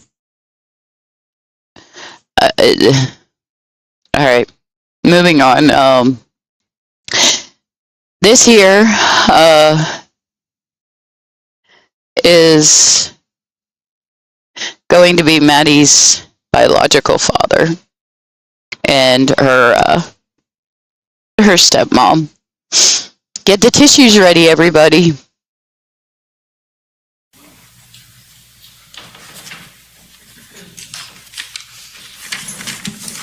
Can you let the court know your names? My name is Tyler Wallace. Tatiana Wallace. Tyler, what's your relationship to Maddie Soto? Maddie Soto was my daughter. Go ahead. Maddie Soto was my daughter. She was happiness. She was a joy to be around. She was quirky and intelligent. She was curious. A little forgetful like me too. That happens sometimes, but I just loved her so much. And I was not able to be in her life as much as I would like to, due to circumstances and choices I had made, due to the way finances worked. I was strained in my relationship with my daughter, and that was finally getting better. The last time I saw her was in October of 2023, and she had come to visit for a few days. And when I took her back to the airport, I said, you're turning 13 soon. When you turn 13, you have a choice of which guardian you're interested in staying with. Would you like to stay with me and Tati? And she said yes, that she would. And so I was this close to having my little girl, sir. Because of the actions of this depraved man, I will never meet the woman she was becoming. And I can't grasp it. I can't grasp the selfishness of you, the deplorability of your actions. You're depraved. You're weak. You're a coward. You're a sneak thief. You crept into a family and took advantage and exploited them when they were weak.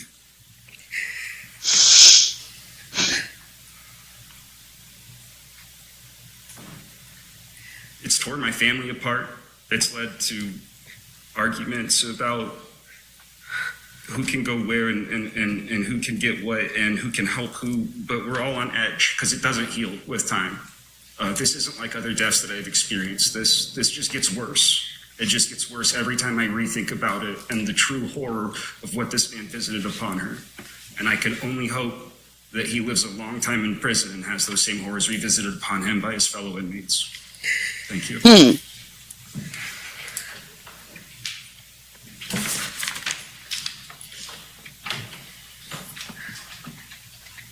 has no further witnesses. Thank you.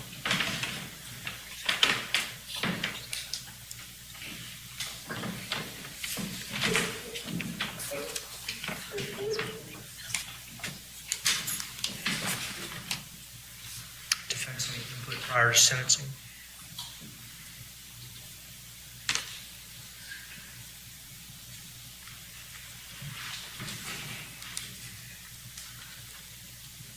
State, do you have additional input?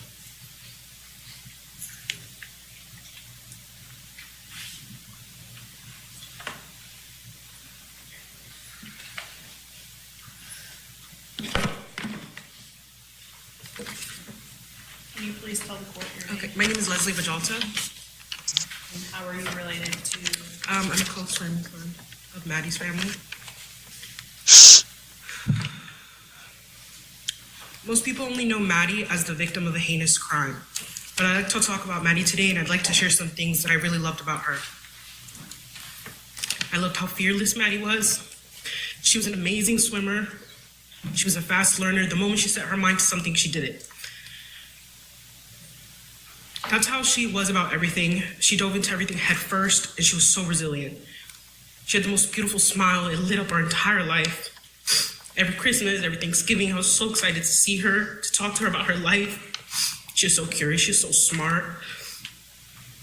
She could sing. She loved to perform for us.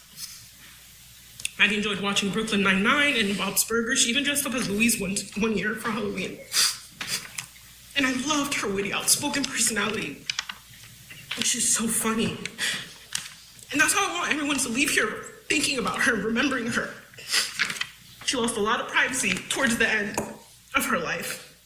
And I want her to be remembered by her amazing qualities, not the abuse she endured and the exploitation she endured by her abuser. There's not 1 second of my life that I don't think about Maddie. I'll forever celebrate her in my heart and out loud. Maddie was too good for the world, and she did not deserve any of this. Ever since she's been gone, our family, our joy, everything is destroyed. No one smiles anymore. No one laughs.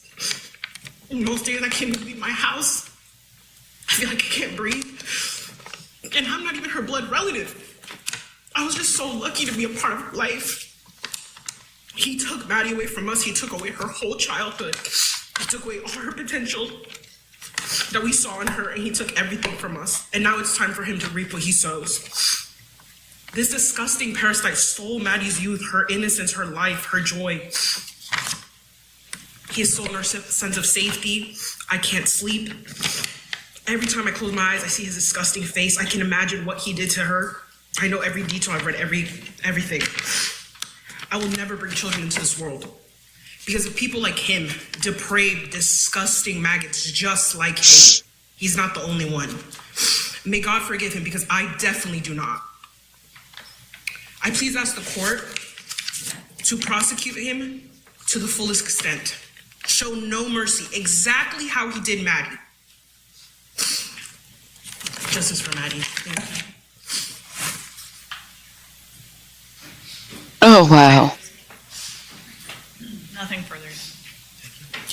That's any input prior to Yes, Your Honor, we would like to thank the State Attorney's Office for sparing Mr. Stearns' life, and we do sincerely hope that this will bring closure and help to start the healing process for Ms. Soto's.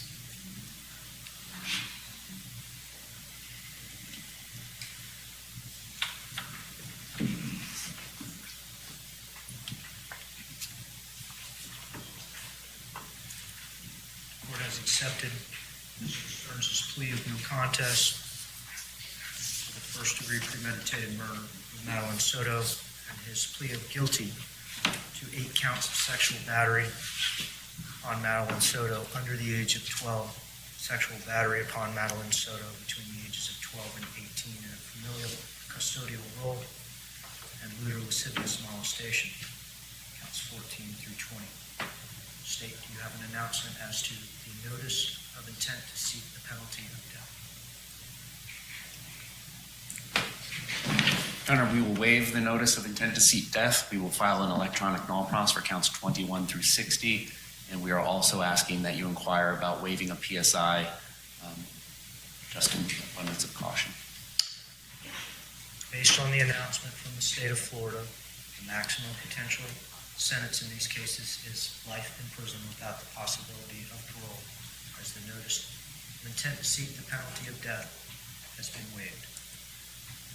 Ms. Smith, as to 2024 CF 632, is there a waiver of an entitlement to a pre-sentence investigation? Yes, Judge. Ms. Morgan, as to the remaining case 2024 CF 1293, is there a waiver of entitlement to a pre-sentence investigation? Yes, he is not entitled to a PSI on this. Thank you.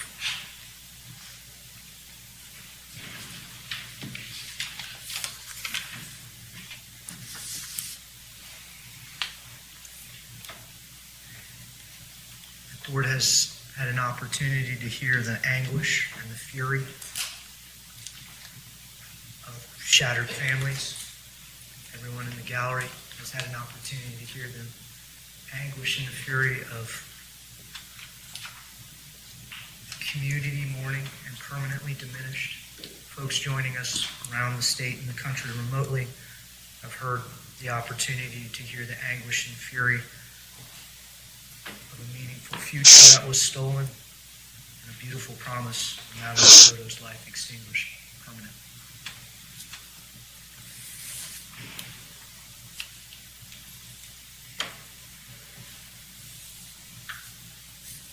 StephanSterns, you have had the opportunity to hear that anguish and fury from your actions.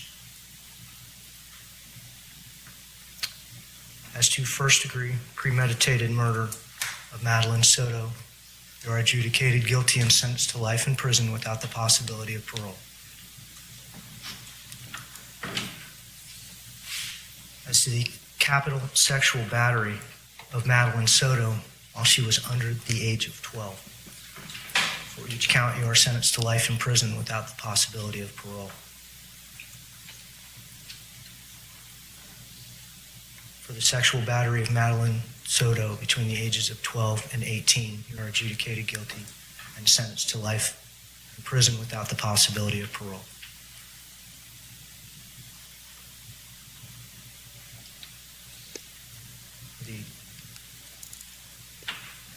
lewd and lascivious molestation of Maddie Soto are sentenced to life in prison without the possibility of parole. These sentences will run concurrently, meaning at the same time. The state of Florida has withdrawn their notice of intent to seek the penalty of death. These are the maximum sentences permitted to the court. Each case will have court costs that will be reduced to a civil judgment.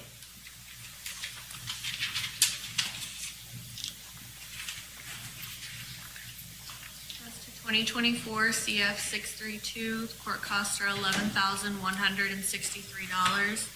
As to 24 CF 1293, $666. Court incorporates the addendum to the plea form as to each plea in 2024 CF 632 and 2024 CF 1293.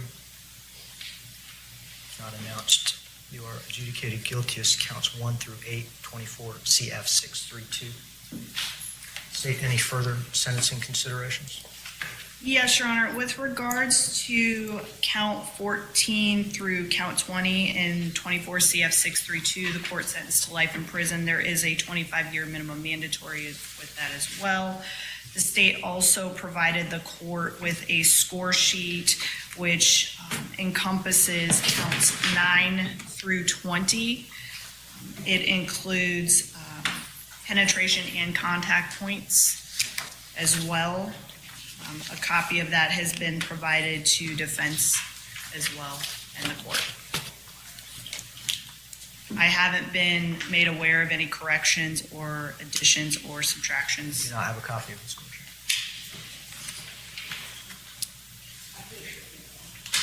Should be with the plea form, Your Honor.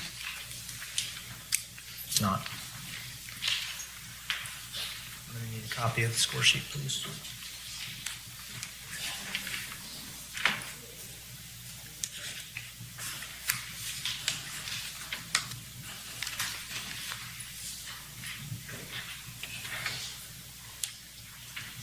Ms. Smith, Ms. Borden, the total sentence points pursuant to the Criminal Punishment Code score sheet are 1,278 with a lowest permissible prison sentence in months of 937.5 months. That doesn't include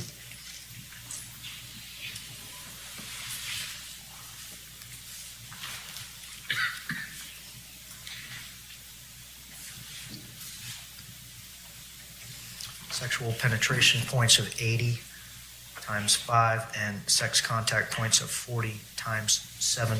Any errors, corrections, or omissions to the score sheet? Ms. Smith? Ms. Borden? No, Your Honor. The 25-year minimum mandatory sentence as to the counts requiring a minimum mandatory sentence are imposed.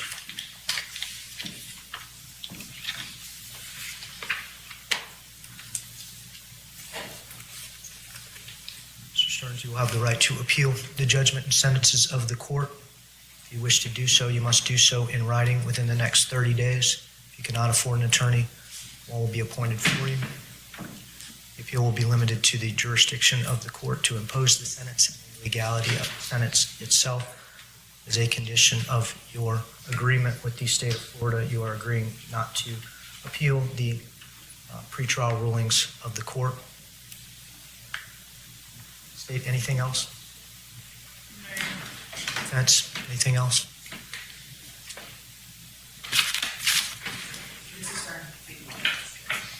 Thank you. Let's place Mr. Stearns under, he's been previously placed under oath. Yes, Your Honor, I would like to make a brief statement. I pause that for a minute. I'm just going to take this part out. I'm just going to skip ahead because I've done heard this statement. I'm not going to give him a voice anymore.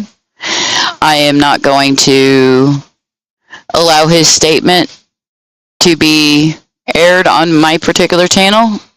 That is my choice. I've heard it once, and to be perfectly honest, once was too many times.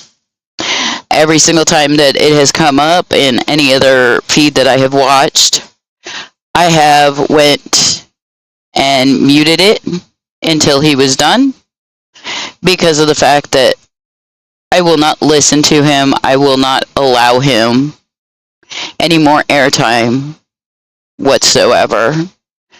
I felt that his statement was very inconsiderate. It was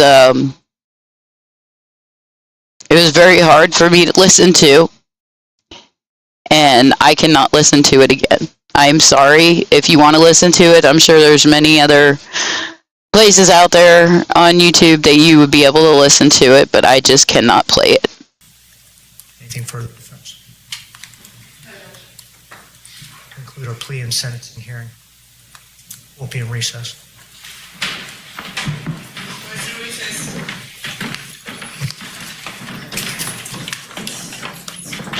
This is the last time I ever want to see your face, monster.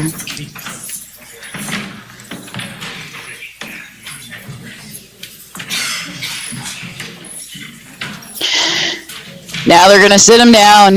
They're going to take his fingerprints and everything and book him in officially as a convicted felon.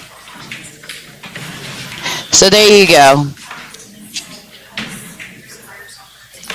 These are all of the CSAM charges that, sorry, I'm still trying to gather my thoughts after those statements. These are all the SA charges that he had pled no contest to. Basically everything from count 21 all the way up to count 60. They're pretty much all the same. Each one of these are 10 or more images. So, I mean, you can see every charge is basically the same exact charge. So, every single one of those, he pled no contest. And I believe that he received life for each and every one of those charges as well. And then, let's see, you already seen the score sheet. And then this is the, this is the sentencing, judgment and sentencing. And then also, I've got his fingerprint sheets as well, which I went ahead and I blacked this out as much as I dislike the creature, as one of the loved ones called him. I still don't feel that his actual fingerprint should be put out there on the air, so I did go ahead and redact those. But this is his fingerprint sheet. This is for the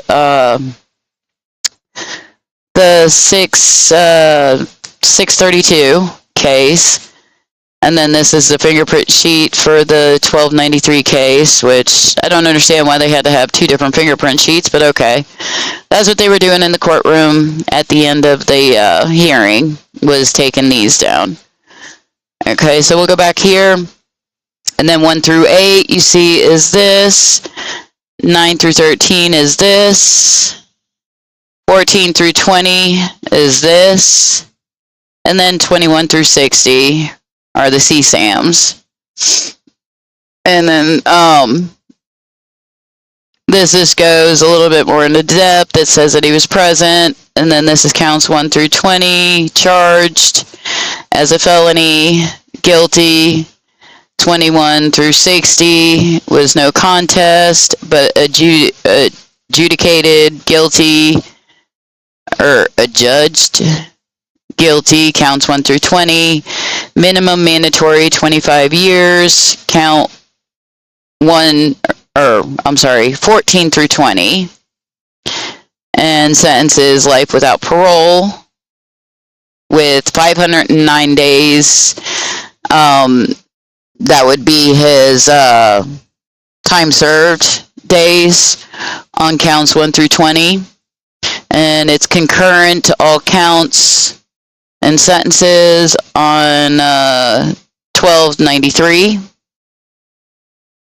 Nothing else over here is checked. And then it says victim impact statements were read on the record. And he waived the PSI, which is the, what was that? The pre-sentencing investigation. And you go down here, court costs $393, and then Crime Stoppers Trust Fund $20 per count for a total of $400. And then you got Teen Court, which is $3 per count for a total of $60, which I still I don't understand what the Teen Court is, but we will look at more of a breakdown. I do have that document as well.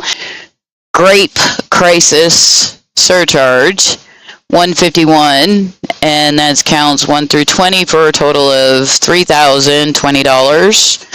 And then Battery Surcharge, $201, and that is 1 through 20 counts, and that's for a total of $4,020. And Crimes Against Minor, $151 for counts 1 through 20, which comes up to $3,020. And then he also has cost of prosecution, and it says felony $100, public defender application fee, which is $50, public defender contract attorney fee, that one's $100. And it says monies are reduced to a civil judgment. All of them are. Standard terms of probation, which he's not doing probation. He's not doing community control. And this was signed by him. So he agreed to all of this. And then we go over to... This is his sentencing as to count 1, which these are all basically the same exact thing, and it says for a term of natural life. And he has a jail credit of 509 days.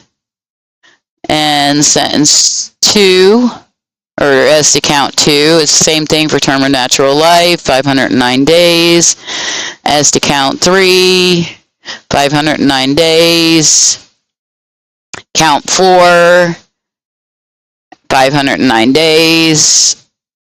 Count 5, 509 days. Count 6, 509 days. I think these are all the same. Count 7, 509 days. Count 8, natural life, 509 days. Count 9, natural life, 509 days. Count 10, 509 days. 11, natural life, 509 days. So yeah, these are all the same.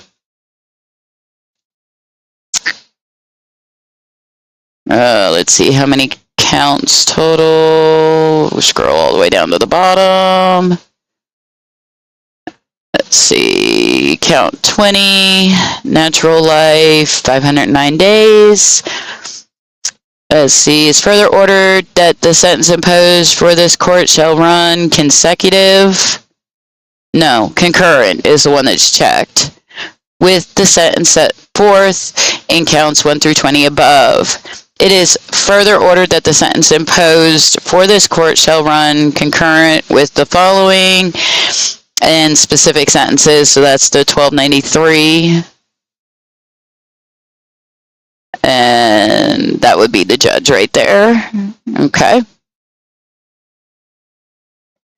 Okay, so this is his actual order for civil judgment. So this is all of the, you see I've got the question mark here on this teen court fee. I don't quite understand what that was for, but this is for 632. Now they said more. They said it was like 11,000 in the court.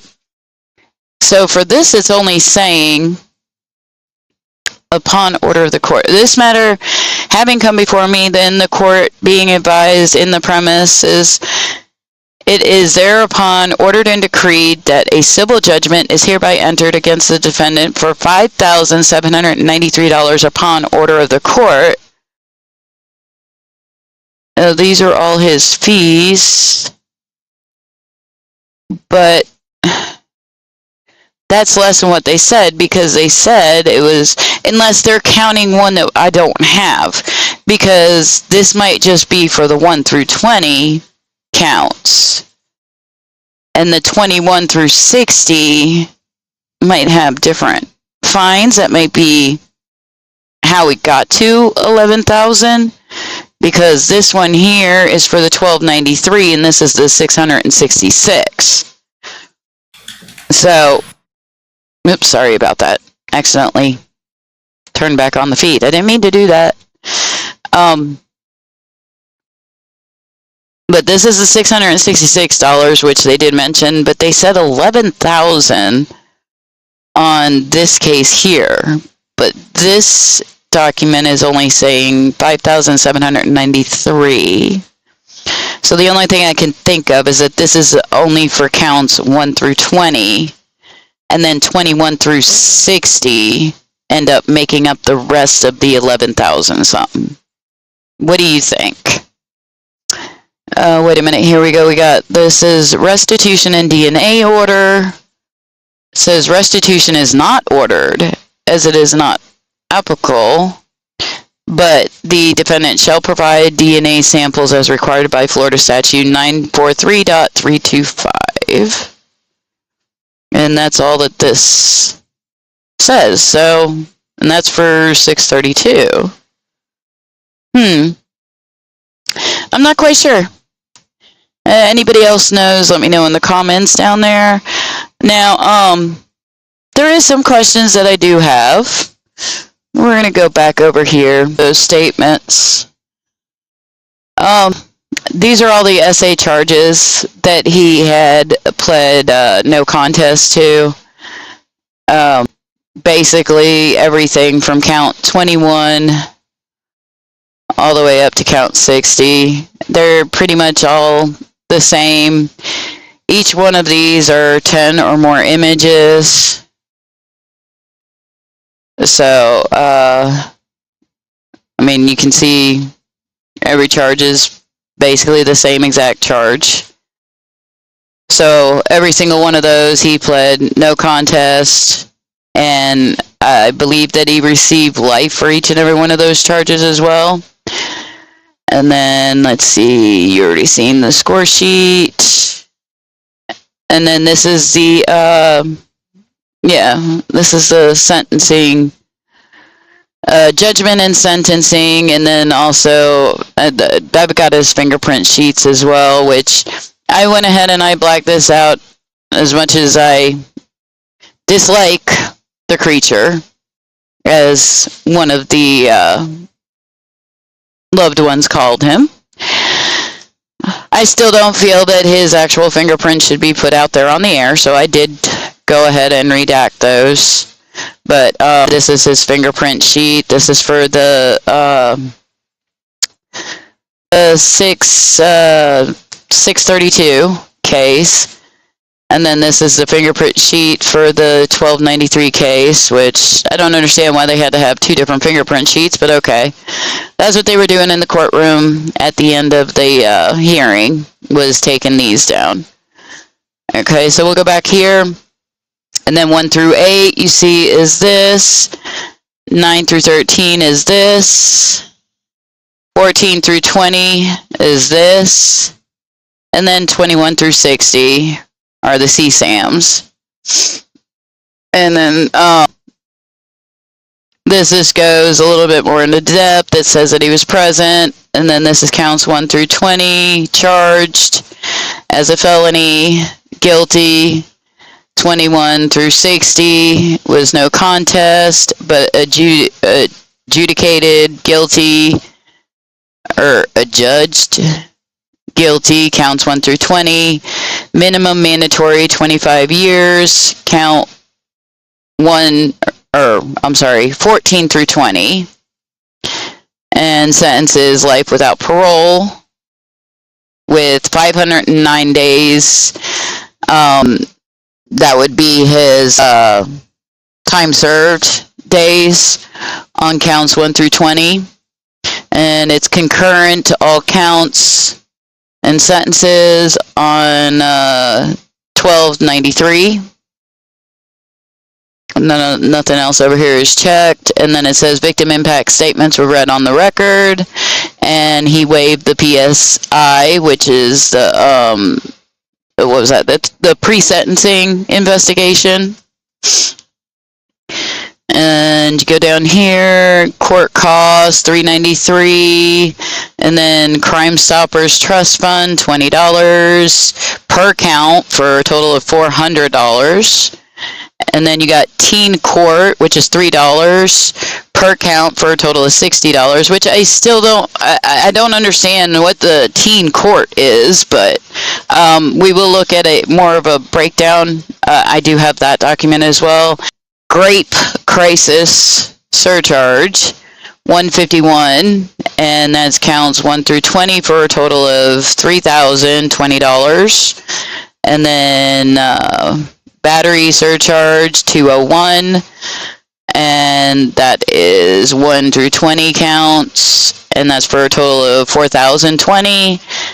And Crimes Against Minor, $151 for counts 1 through 20, which comes up to $3,020.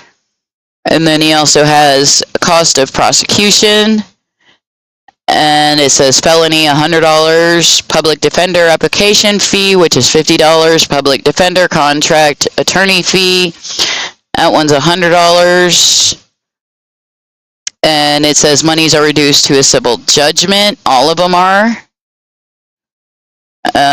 Standard terms of probation, which he's not doing probation, he's not doing community control, and this was signed by him, so he agreed to all of this. And then we go over to, this is his sentencing as to count 1, which these are all basically the same exact thing, and it says for a term of natural life. And he has a jail credit of 509 days.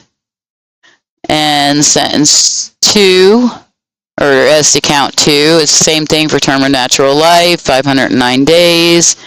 As to count 3, 509 days. Count 4, 509 days. Count 5, 509 days. Count 6, 509 days. I think these are all the same. Count 7, 509 days. Count 8, natural life, 509 days. Count 9, natural life, 509 days. Count 10, 509 days. 11, natural life, 509 days. So yeah, these are all the same. Let's see how many counts total. We'll scroll all the way down to the bottom. Let's see, count 20, natural life, 509 days. Let's see, it's further ordered that the sentence imposed for this court shall run consecutive. No, concurrent is the one that's checked, with the sentence set forth in counts 1 through 20 above. It is further ordered that the sentence imposed for this court shall run concurrent with the following and specific sentences. So that's the 1293. And that would be the judge right there. Okay. Okay, so this is his actual order for civil judgment. So this is all of the, you see I've got the question mark here on this teen court fee. I don't quite understand what that was for, but this is for 632. Now they said more. They said it was like 11,000 in the court. So for this, it's only saying upon order of the court. This matter having come before me, then the court being advised in the premises, it is thereupon ordered and decreed that a civil judgment is hereby entered against the defendant for $5,793 upon order of the court. These are all his fees, but that's less than what they said, because they said it was, unless they're counting one that I don't have, because this might just be for the 1 through 20 counts, and the 21 through 60 might have different fines. That might be how we got to 11,000, because this one here is for the 1293 and this is the 666. So, oops, sorry about that. Accidentally turned back on the feed. I didn't mean to do that. But this is the $666, which they did mention, but they said 11,000 on this case here. But this document is only saying 5,793. So the only thing I can think of is that this is only for counts 1 through 20, and then 21 through 60 end up making up the rest of the 11,000 something. What do you think? Wait a minute, here we go. We got, this is restitution and DNA order. It says restitution is not ordered, as it is not applicable, but the defendant shall provide DNA samples as required by Florida Statute 943.325. And that's all that this says. So, and that's for 632. I'm not quite sure. Anybody else knows, let me know in the comments down there. Now, there is some questions that I do have. We're going to go back over here, and we're going to look at Maddie's picture while I ask these questions. So, some questions that I still have as far as this goes, as far as this whole case goes. And I'd like to ask y'all, and maybe y'all can put it in the comments and everything. I'm not really set up for doing a live yet, and that's the reason why I haven't done that. I don't even know if YouTube will allow me yet, being this is my very first video published. But Stern's mom and dad, Deb and Chris, okay? Did anybody see them there? I didn't recognize them in the gallery. And if they weren't there, then where were they? Why were they not there? And if they were there, then why did they not give a statement on behalf of this monster? I mean, if y'all have listened to any of the jail phone calls, then you know that they had been supporting him. Chris, I don't think so much. I think Chris was still trying to get to the bottom of everything, at least in the jail phone calls that I've heard so far. It seemed like Chris was trying to still get to the bottom of it. He wasn't necessarily being very supportive, I would say, but more so was trying to find out the truth. He wanted to know the truth. Yes, he seems like he loves his son, and he wants to support his son. But in my opinion, he was more so going back to the whole detective thing of wanting to know what is the truth. And in my opinion, that's what we all want to know. And that would be a hard position, in my opinion, as to if one of my sons did something like that, and that would be a hard place to be in. I mean, I love my sons, but if they did something horrendous like this, yeah, I'd still have unconditional love for them, but I would want to know the truth, number one, and number two, I would want them to take responsibility for what they've done, own up to it, and then take the punishment that they deserve for what they have done. But either way, back to Deb and Chris. Do think maybe that the reason why, if they didn't show up, do you think maybe the reason why they didn't show up is maybe they just had prior commitments? Because it seems like this plea deal happened rather quickly. Now, we don't know what happened in the background. We don't know what was going on behind the scenes, so to speak. So, it just, to me, seems like this happened rather quickly.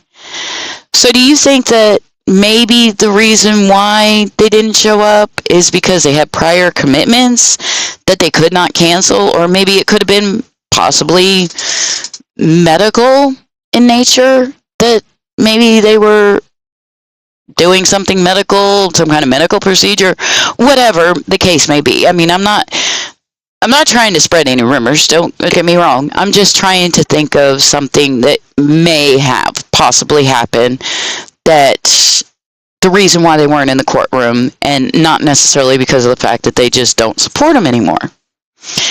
Or do you think it was just the fact that, yeah, they don't support him anymore? I mean, I hate to say that because he is their son, but at the same time, that would be hard. I mean, you can't exactly get up in front of a courtroom full of people if you don't, if you believe that your child has done these awful deeds and expect to ask mercy of the court for your son. Can you? And I've always kind of wondered about that mouse droid. That has always been something that he's always been so concerned about, them finding that mouse droid for that watch, using quotes here, because he had to find that watch and sell it. But you know what? In my opinion, I don't think finding that mouse droid was all about finding the watch. Air quotes again. I think that there was something in there that was more important than any watch.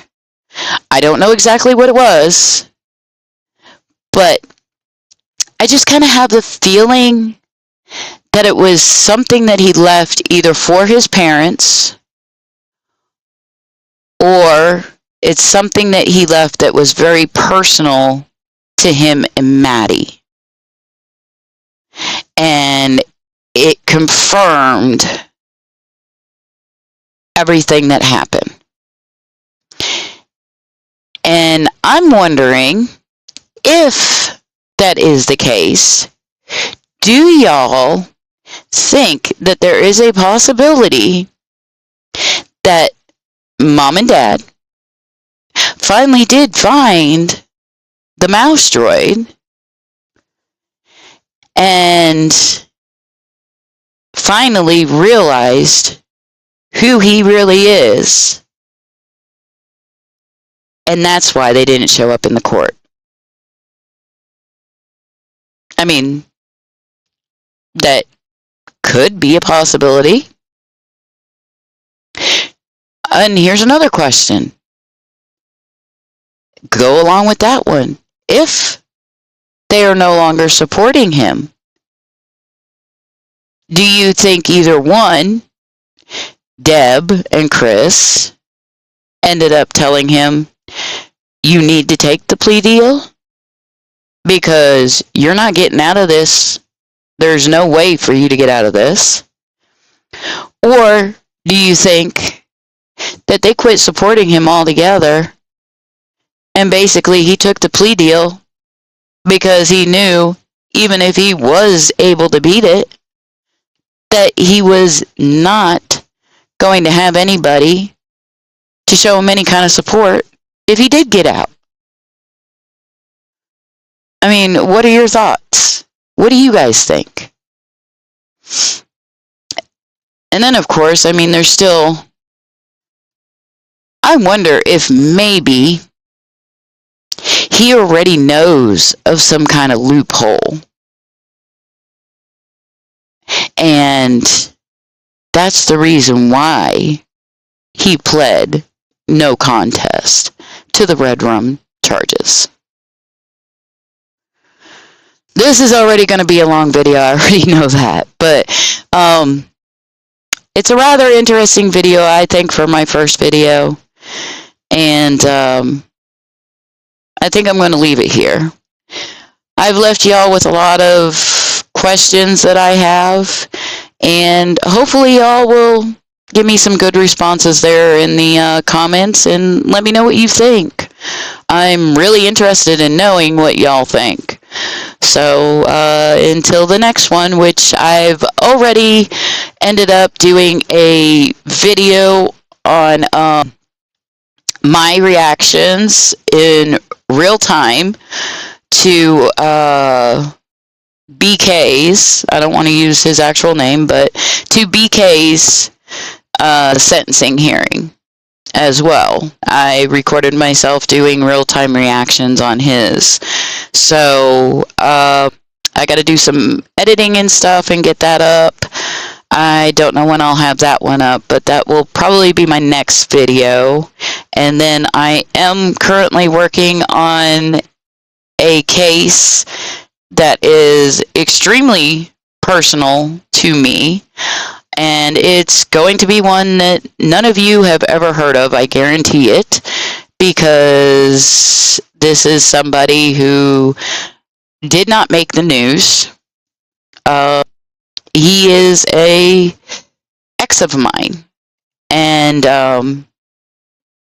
I just happened to find out because I happened to be looking at the SO registry and decided to look him up because of something that happened just before him and I met, and I was told a lot of lies while we were together, and I believed him, unfortunately.